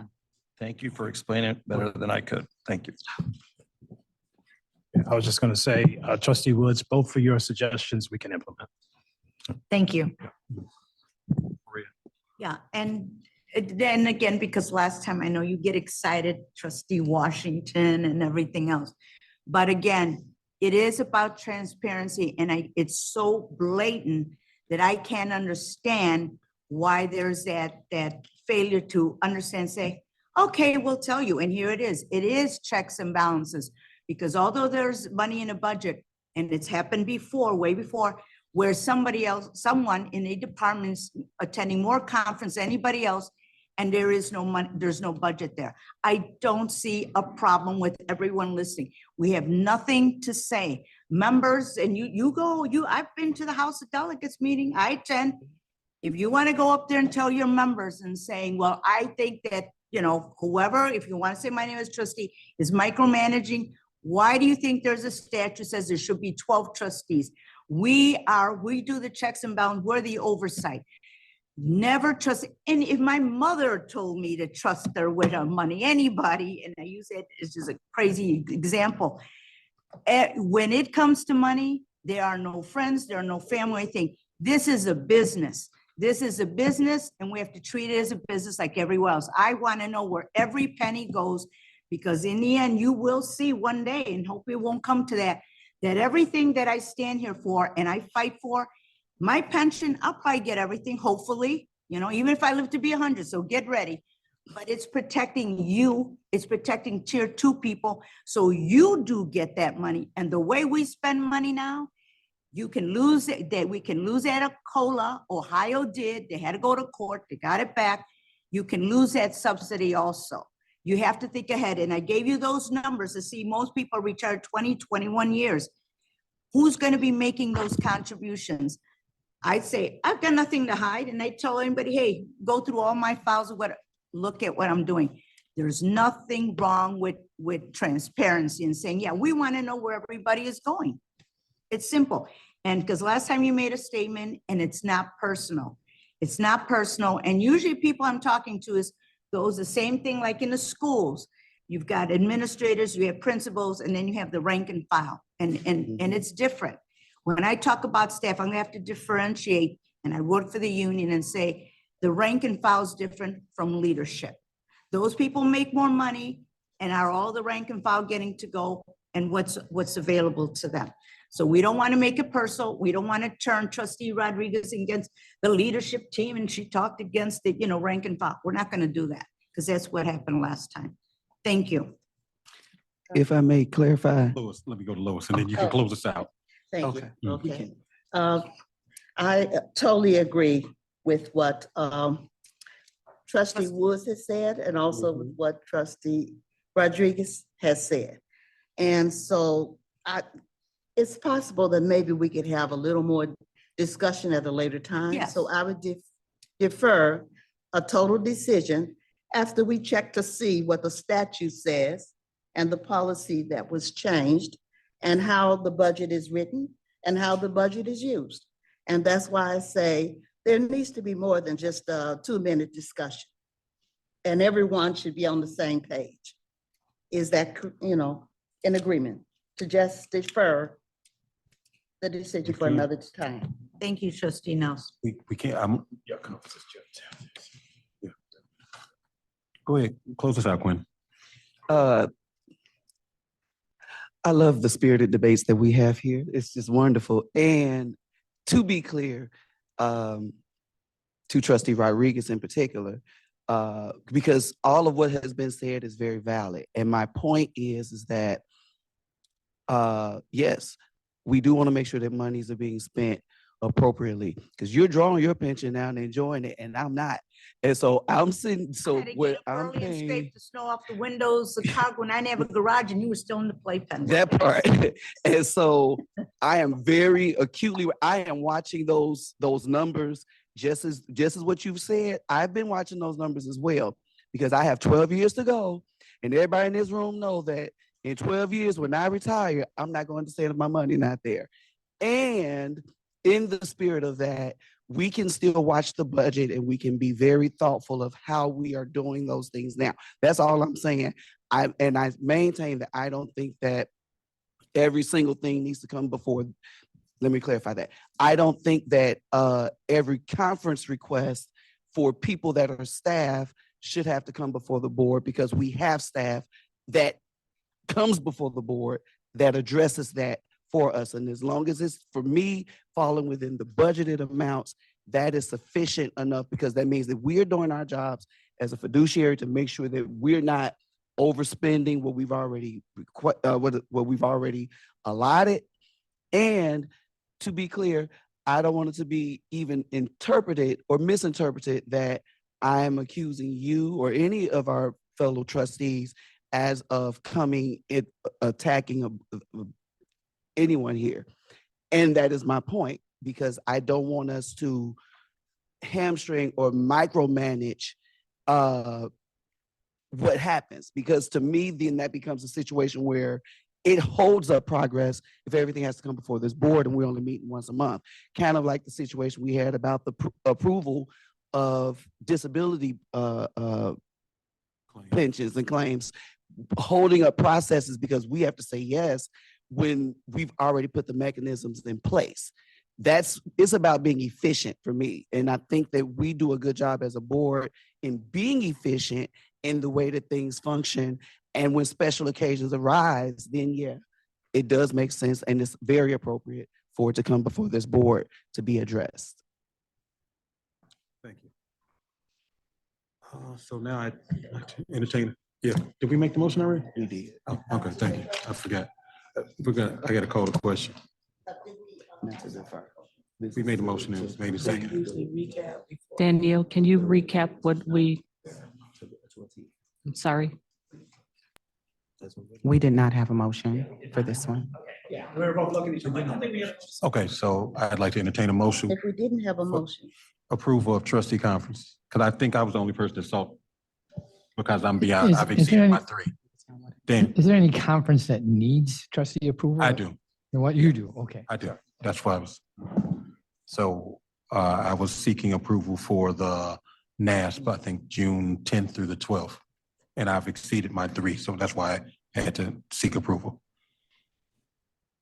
So now I need a motion this vote is for approval, right? for approval of the conference. Then I'll make that motion I've for exceeded. you. Oh, thank you. Second. Motion is made by trustee Nelson, seconded by trustee Price Ward.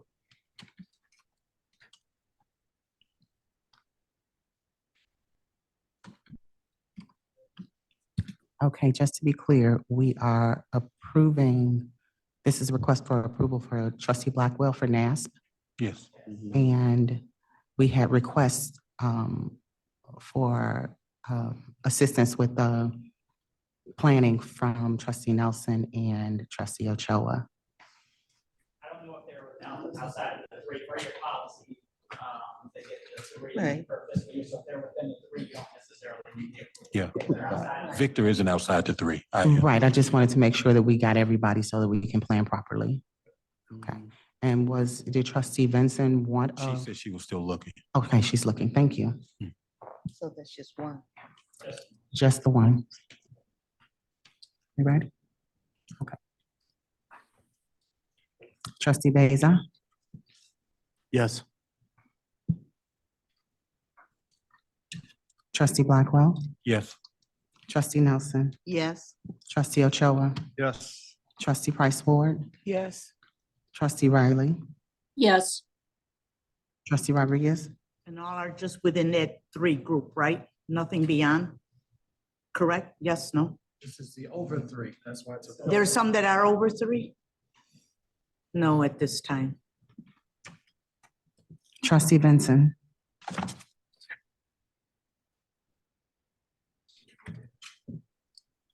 Trustee Washington, Yes.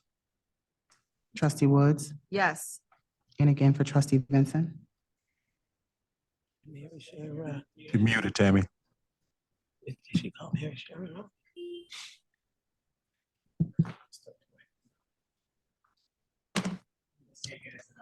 Okay, we have 8 ayes. Thank you. Thank you, and my team will be reaching out to those who have requested and to assist with coordinating for you. Okay. Thank you, Gail. Excuse me, Danielle, I apologize. I stepped away. May I, can I put in a vote of aye for the approval for our trustee Vincent? Yeah. Okay, I She can't have you. jump. Thank you. Thank you. Thank you. Did Mary Sharon say something?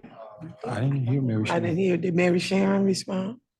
Yes, I did. Oh, okay, thank sorry. you. We didn't hear you, Mary. Thank you. I said I. So, That takes us to 8, Professor Blackwell, may report on the Committee on Pension Laws and Administrative Rules. That's Jackie. he does Yeah. that. He's here. Oh, James. Morning, James. Yes.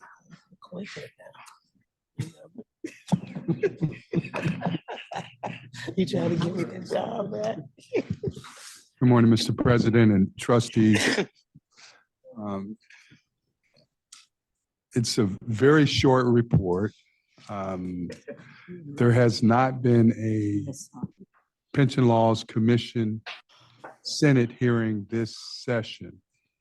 I was told as of yesterday, they're not sure if they're going to have one this session. So the status quo on our bills are still the same. I did talk with, in my discussions with the staff and the senator, they do believe something will happen in November when we come back from veto session. Regarding the bills that affect,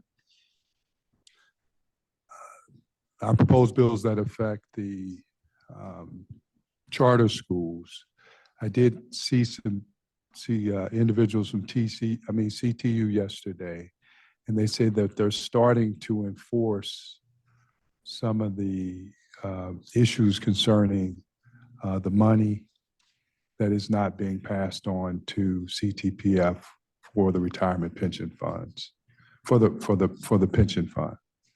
I was told that yesterday. Other than that, nothing really is taking place. There are no meetings scheduled.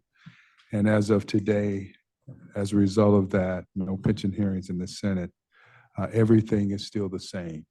I am communicating with staff because I know a few bills have been passed over from the House that are cleanup, but that doesn't necessarily mean that there's an agreement to move those forward. So I am still monitoring and talking to staff about whether or not, particularly our return to work penalty, if there is a appetite to move something forward or pass something forward. We're looking to see if we have an opportunity to get that at least, because it expires the end of this year, at least in a bill prior to November, if that's a possibility. But the chairman of the committee has chosen not to have any hearings this session. Why, I do not know.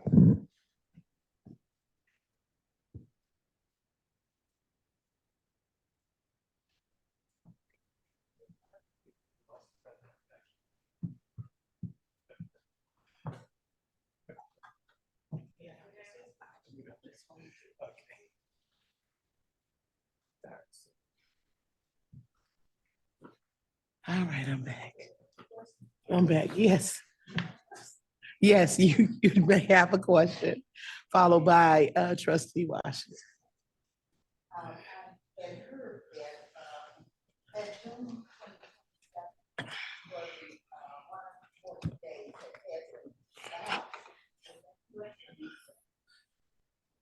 I'm not, the June 2027, I'm not sure. That I know of, I have not seen. Yes, I'll check that. Yes. All right, you're welcome. Trustee Washington. Yeah, I was just gonna ask about the the extended days for retired teachers. What are they, is it Not what, like extended, 100?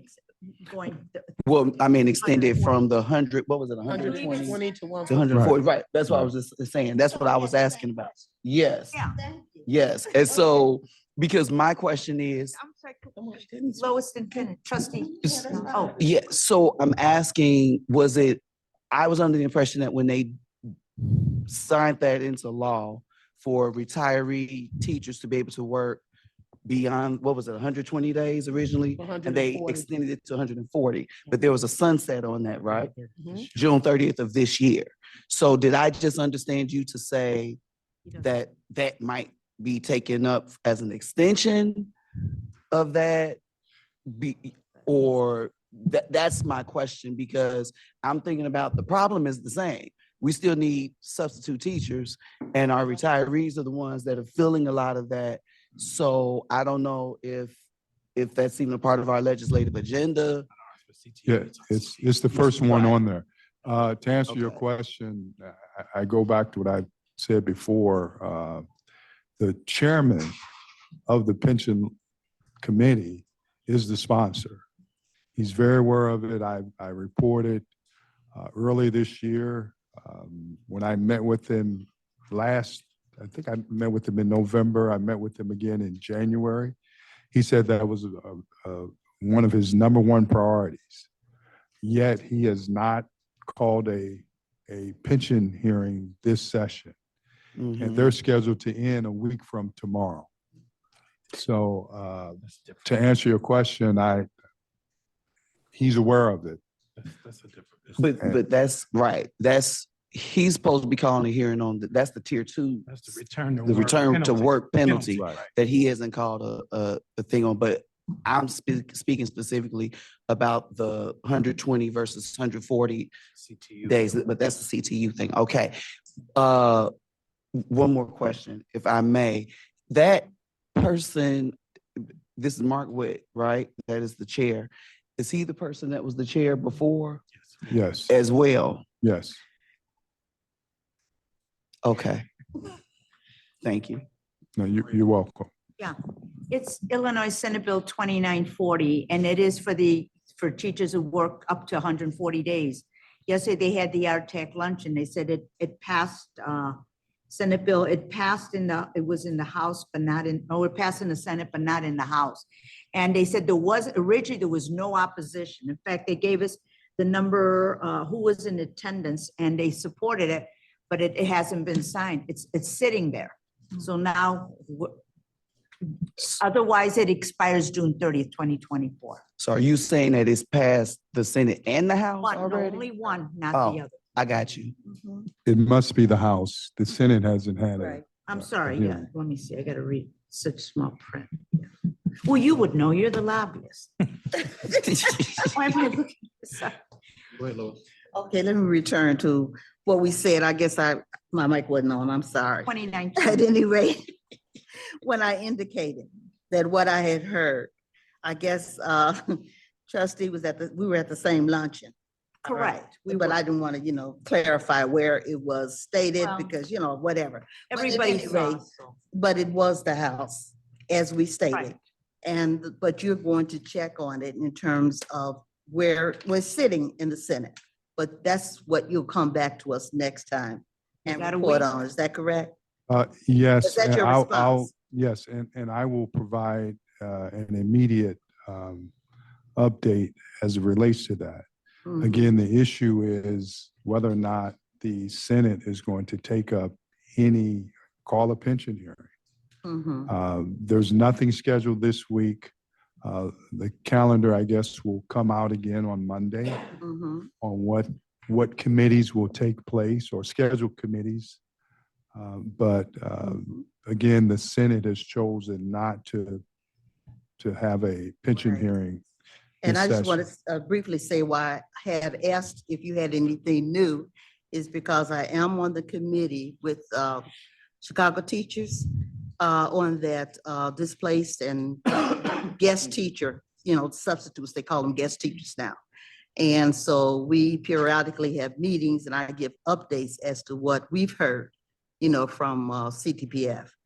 And so at this point, since schools open in August, then it may be too late, for them to even think that it might pass before school opens in August. So we're telling the members from that committee to think in terms of the 140, unless, the 140 being stopped in June. Right. And to think that we go back to the 120, at that point, so that they don't run over, their days and have to come here for a hearing for having run, beyond the allotted days for that particular year. And I think I mentioned this before. One of his concerns he raised was that whether or not the CTPF pension fund was in contradictory position with making this retroactive, making the payout retroactive. How would that be? He just thinks it's not in the interest of the pension fund. Well, That's a different bill. oh, okay, James- thank you. James, Okay. the bill you're referring to is the return to work penalty. Okay, They're talking right. about just extending the number of Extending the days bill. they can Okay, work. Yeah. Okay. Yeah. Okay, Yeah. thank you. Okay, for the clarification there. Okay, thank you. Mhm.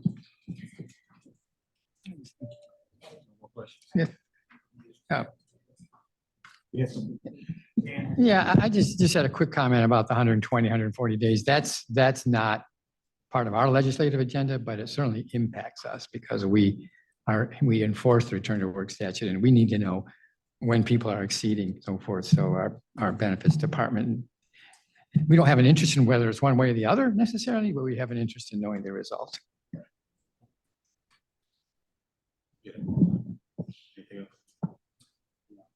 Thank you, James. Thank you all. Technology 9, meeting on technology. Victor? Okay, so for the technology meeting, we're have Richard Anderson and team come up and talk about it.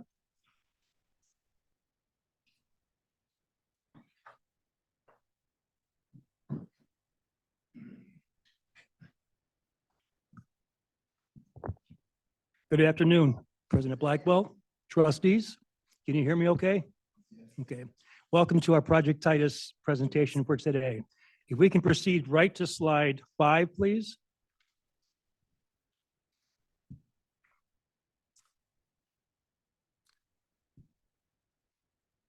Thank you. So this is our main status slide. So our overall health is green, along with the components of scope, schedule, budget, and resources. The timeline and budget we'll talk about further down in the presentation. But I did want to talk about the achievements, particularly the fact that we have completed the phase 2 fit gap. This is significant for a number of reasons, but to highlight 2 important reasons. The fit gap is a process where we reviewed and confirmed over 1,800 commitments in that process. Secondarily, there was a significant effort put forth by the CTPF staff to make this happen. Phase 2 was an 8-month process. It started in August of 2023 and concluded in April 5th of this year. A typical day within that process to achieve what the team achieved, we would have 8 meetings per week. Each meeting would be anywhere from 1.5 hours to 2 hours and even more, depending upon the material. We would start with a meeting Monday afternoon, have 2 meetings on Tuesday, 2 on Wednesday, 2 on Thursday, and wrap up Friday morning. That was the staff schedule for almost 8 months. That's 18 to 20 hours per week that the staff committed to make this happen, along with keeping the lights on and keeping the pension fund going. And so you may think, well, attendance was probably a problem, getting people into meetings. I'm here to tell you it was not. The CTPF staff showed up every meeting, every month, every week, every day. And they just didn't show up, they came prepared. They read things ahead of time. They had their questions ready. They had their answers ready. As Jen would say, they leaned into it every single meeting. Even our vendor, TELUS Health, made comments about our staff being prepared. And as Carlton would say, they know now that we are CTPF. All right. So I would like to really recognize the departments, the teams that made phase 2 a success. So all the benefits staff, employer services, IT, finance, communications, legal, internal audit, and member records all participated, all came in every day and gave their best. I want to give a hand.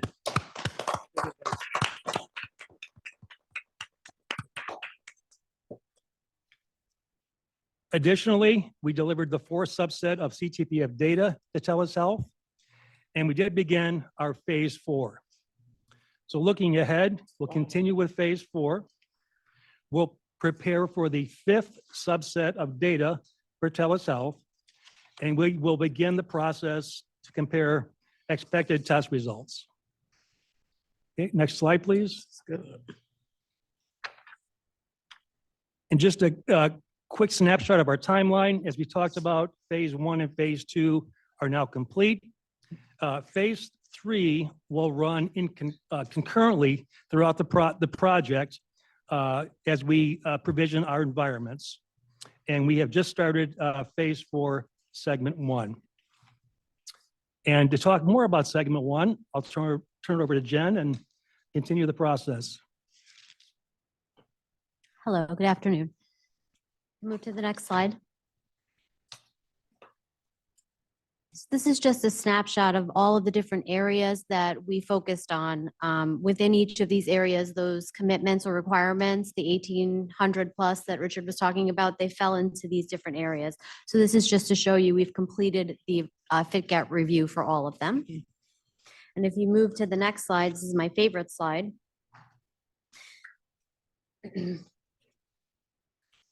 Next, yeah, thank you. So out of the 1,848 distinct commitments, they've been now all broken down. And the good news story here for sure is that over 91%, almost 1,700 of them are a fit, which means that we believe we're going to be able to use the COTS solution as is. Okay, that's good news for the budget. That's good news for our efficiency. We canceled a small amount.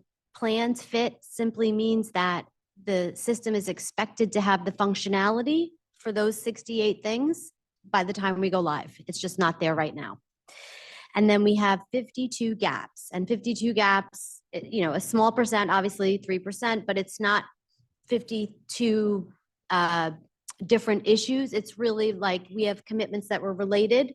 So maybe that turns into 10 or 11 things that we need to figure out what we're going to do. Are we going to have a technological response to that? Or are we going to be doing some things out of the system? So we'll be making decisions on those shortly. And the next slide, if you would, just kind of goes over what we're doing in phase 4. So there are going to be 3 different segments in phase 4. We're in our first segment now, and each segment kind of looks the same. This is really the build part of the system. So there's going to be demos, we're doing test planning, user acceptance testing, a lot of user acceptance testing, training, data conversion, as we've been talking about. We'll be doing it all throughout the project. And we'll also be doing transition planning to make sure that the staff is getting trained and they're ready to use the system when we do go live. So that will occur throughout each of the segments. And I'm going to pass it over to Matt to give you a little bit more of detail on what we're going to be doing in each segment. All right, you can advance to the next slide. Okay, so don't worry, I won't get into details on this one. There's a lot of information here. This describes what we will be tackling in each segment of the project. This is really in here for reference and shows everything that we're going to be doing. But if you move to the next slide, I'll focus on segment 1, which is what we've started working on right now. So segment 1, interval 1, is where we're at. And the primary focus is on our calculations, both refund or terminations and the benefit calculations. So the work on that is already underway by TELUS. We've provided them with expected test results so they know what to look for when they're testing it on their end. Once they're done, they're satisfied, then turn it back over to us and we'll do our user acceptance testing on that. So we'll thoroughly test it as well. Moving on to the next slide.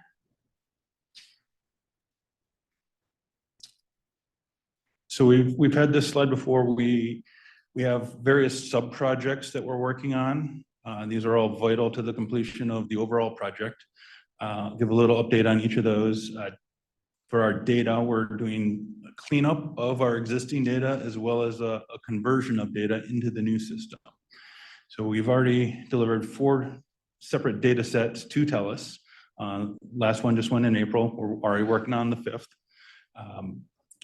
This accounts for tens of millions of records of ours, but there's still plenty more to go. So we continue to clean and migrate that data to them. Employer outreach, we're working with CPS.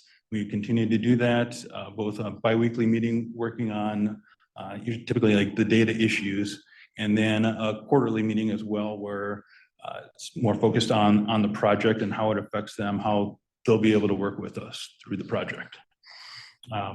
Our organizational change management is ongoing. That's making sure everyone within the organization is ready to work on the project and beyond. When it goes live, they'll understand their new roles and responsibilities.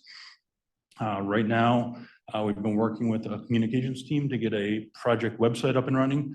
So staff here can look at progress, they can look at documentation, there'll eventually be training manuals on what they need to do with the new system. And imaging is, we have millions of documents that come to us, they're stored electronically. All of these are gonna have to move into the new system. So extracting those out of our current imaging system and getting them into the new one is a project on its own. That's underway. So we've identified are identifying which documents need to go, what data around them needs to go, and we're working on extracting those out, and we'll start delivering those to TELUS later this year. And I'll turn it back over for discussion of the budget.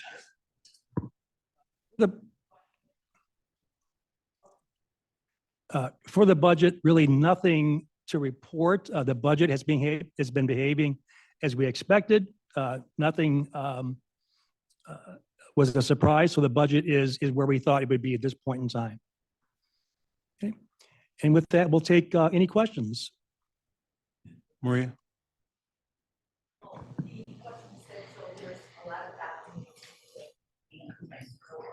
How large is the staff? We have a lot of staff for our budget keeps going up like a balloon. So my question, I also see that you hire a lot of temporary agencies or whatever. Is that going to be done by staff? Sounds like a lot of work. Yeah, so this has been planned for since the beginning of the project. We have a vendor that is helping with data, but that is already budgeted for and is included in the overall project budget. But we also have internal staff working on this in conjunction with that vendor.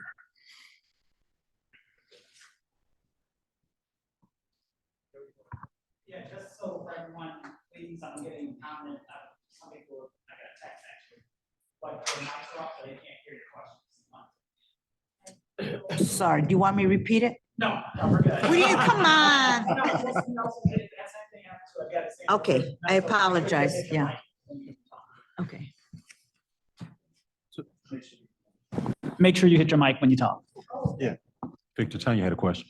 Yeah, so I just want to commend the staff. I mean, the teamwork, the showing up. When me and Richard were talking about this before the meeting, and we're just talking about how dedicated people showing up. It's hard work. All hands on deck, coming, doing the homework before doing it. And I know that as a trustee, I get all sorts of questions from people like, I can't do this or that, you know, and we love to hear when they get really good service when they try to contact CTPF.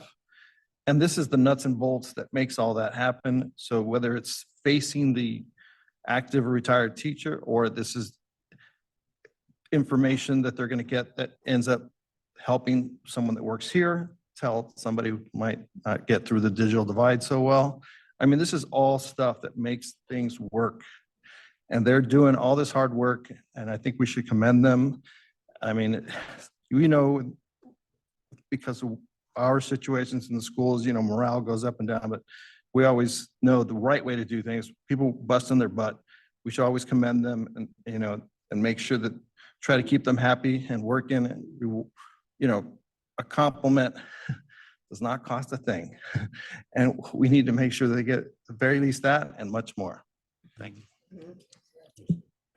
Tanya. Thank you, Mr. Chair. I just wanted to echo Board Member Ochoa's remarks and underscore +1 and all the things. I think it is a major undertaking what you all have embarked upon, to say the very, very least. I just joined the board not long ago, and I've always looked forward to your updates and always just pleasantly surprised at how on target you are with meeting your benchmarks and your deadlines. I want to especially amplify and highlight the last part of your presentation, which was the budget. You literally just said we're on target, on budget, and on time. And that is an amazing feat for a project of this extreme magnitude. So I too want to commend you all. I look forward to the opportunity where CBOE as well as CTPF, or the other way around. Oh, I said it right. We'll be able to share data much more seamlessly because of this. As well as maybe other partners, but obviously my interest is in that partnership the most.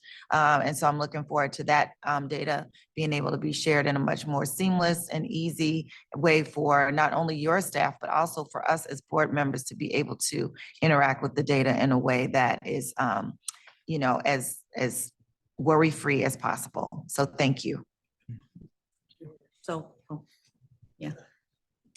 Okay, thank you. I just wish one thing you could promise me, but nothing is forever and nothing is a guarantee. This will not be oh my God, this will not be a pension goal, because as Trustee Woods said it, so everything happens seamlessly, because that's what happened at some point with our pension goal. It was horrible. It was horrific. And it was a mess to try to straighten it out. And for a lot of things that we complained about, we said the board XYZ, but our systems were not matching. They would not be able to transfer data. So tell me it's not another pension goal with a lot of money, because everybody had a lot of faith in that pension goal. Millions were spent, and we had consultants in our office for 20 years. There's no such thing as a consultant who has their own desk and phone in your office for 20 years. They made a lot of money off of us. It was horrible. I was the only one to complain. Nobody wanted to hear it. But so is that, you promise me it won't happen?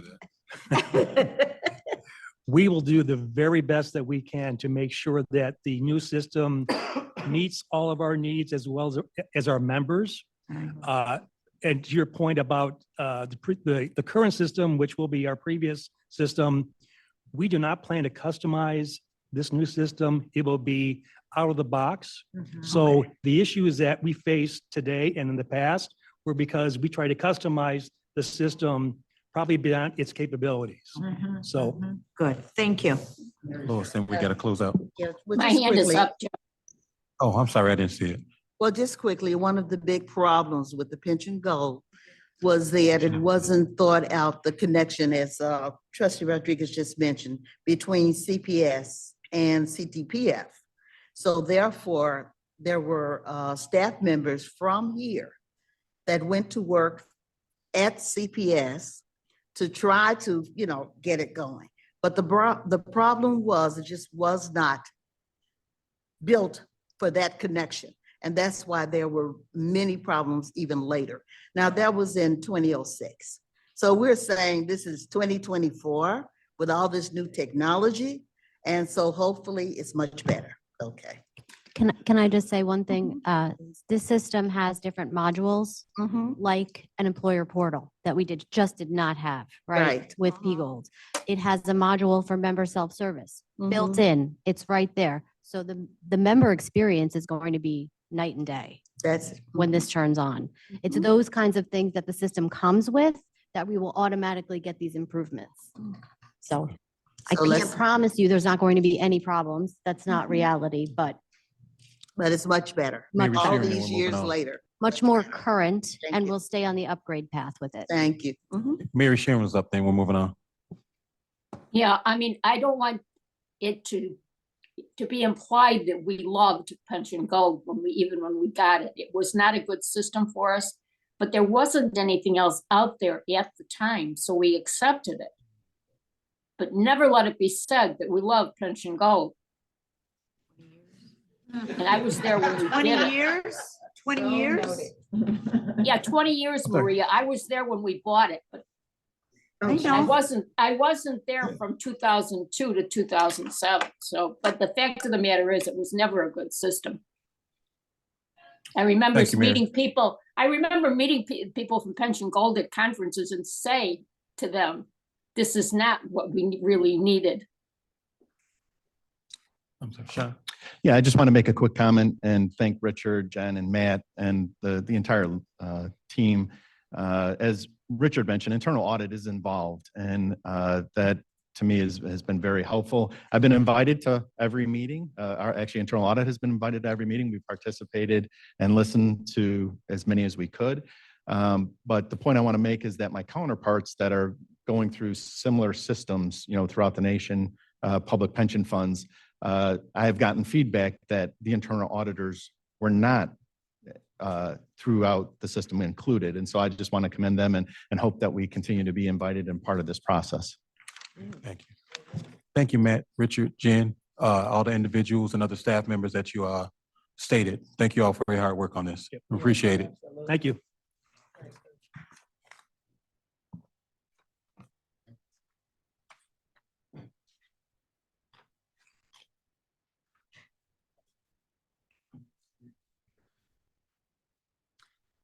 So I'm gonna be a real airhead and ask you. I Don't do- say that. It is, it is, okay. So there's a break for lunch until 1:30. 1:30. Neither, but I'm gonna give you something. I'm gonna give you one. I'm on the cusp of Virgo and Libra. So I have very strong Virgo. No, I know, tendencies. my mother was a Virgo Libra. Yeah. Very precise, Very very, right. That's and usually so what it is. as soon as you The said, order, seriously, it's the. I felt the Yeah. vibe, I felt it, and it was, and what did I say? And sometimes that comes out, I'm a Pisces, double Okay. put my vows are Pisces. And sometimes, yeah, and I know I sound, but for a small woman, I have a very strong. voice. Yeah. And I don't mean to. So we're returning for the afternoon roll call at 1:30. That's- 1:30. Anybody who knows me really tells you, oh, she'll give you the shirt off her back and anything else. That's good. Do you know, That's I do. No, but you sense that, right? Yeah. And then my Libra tendency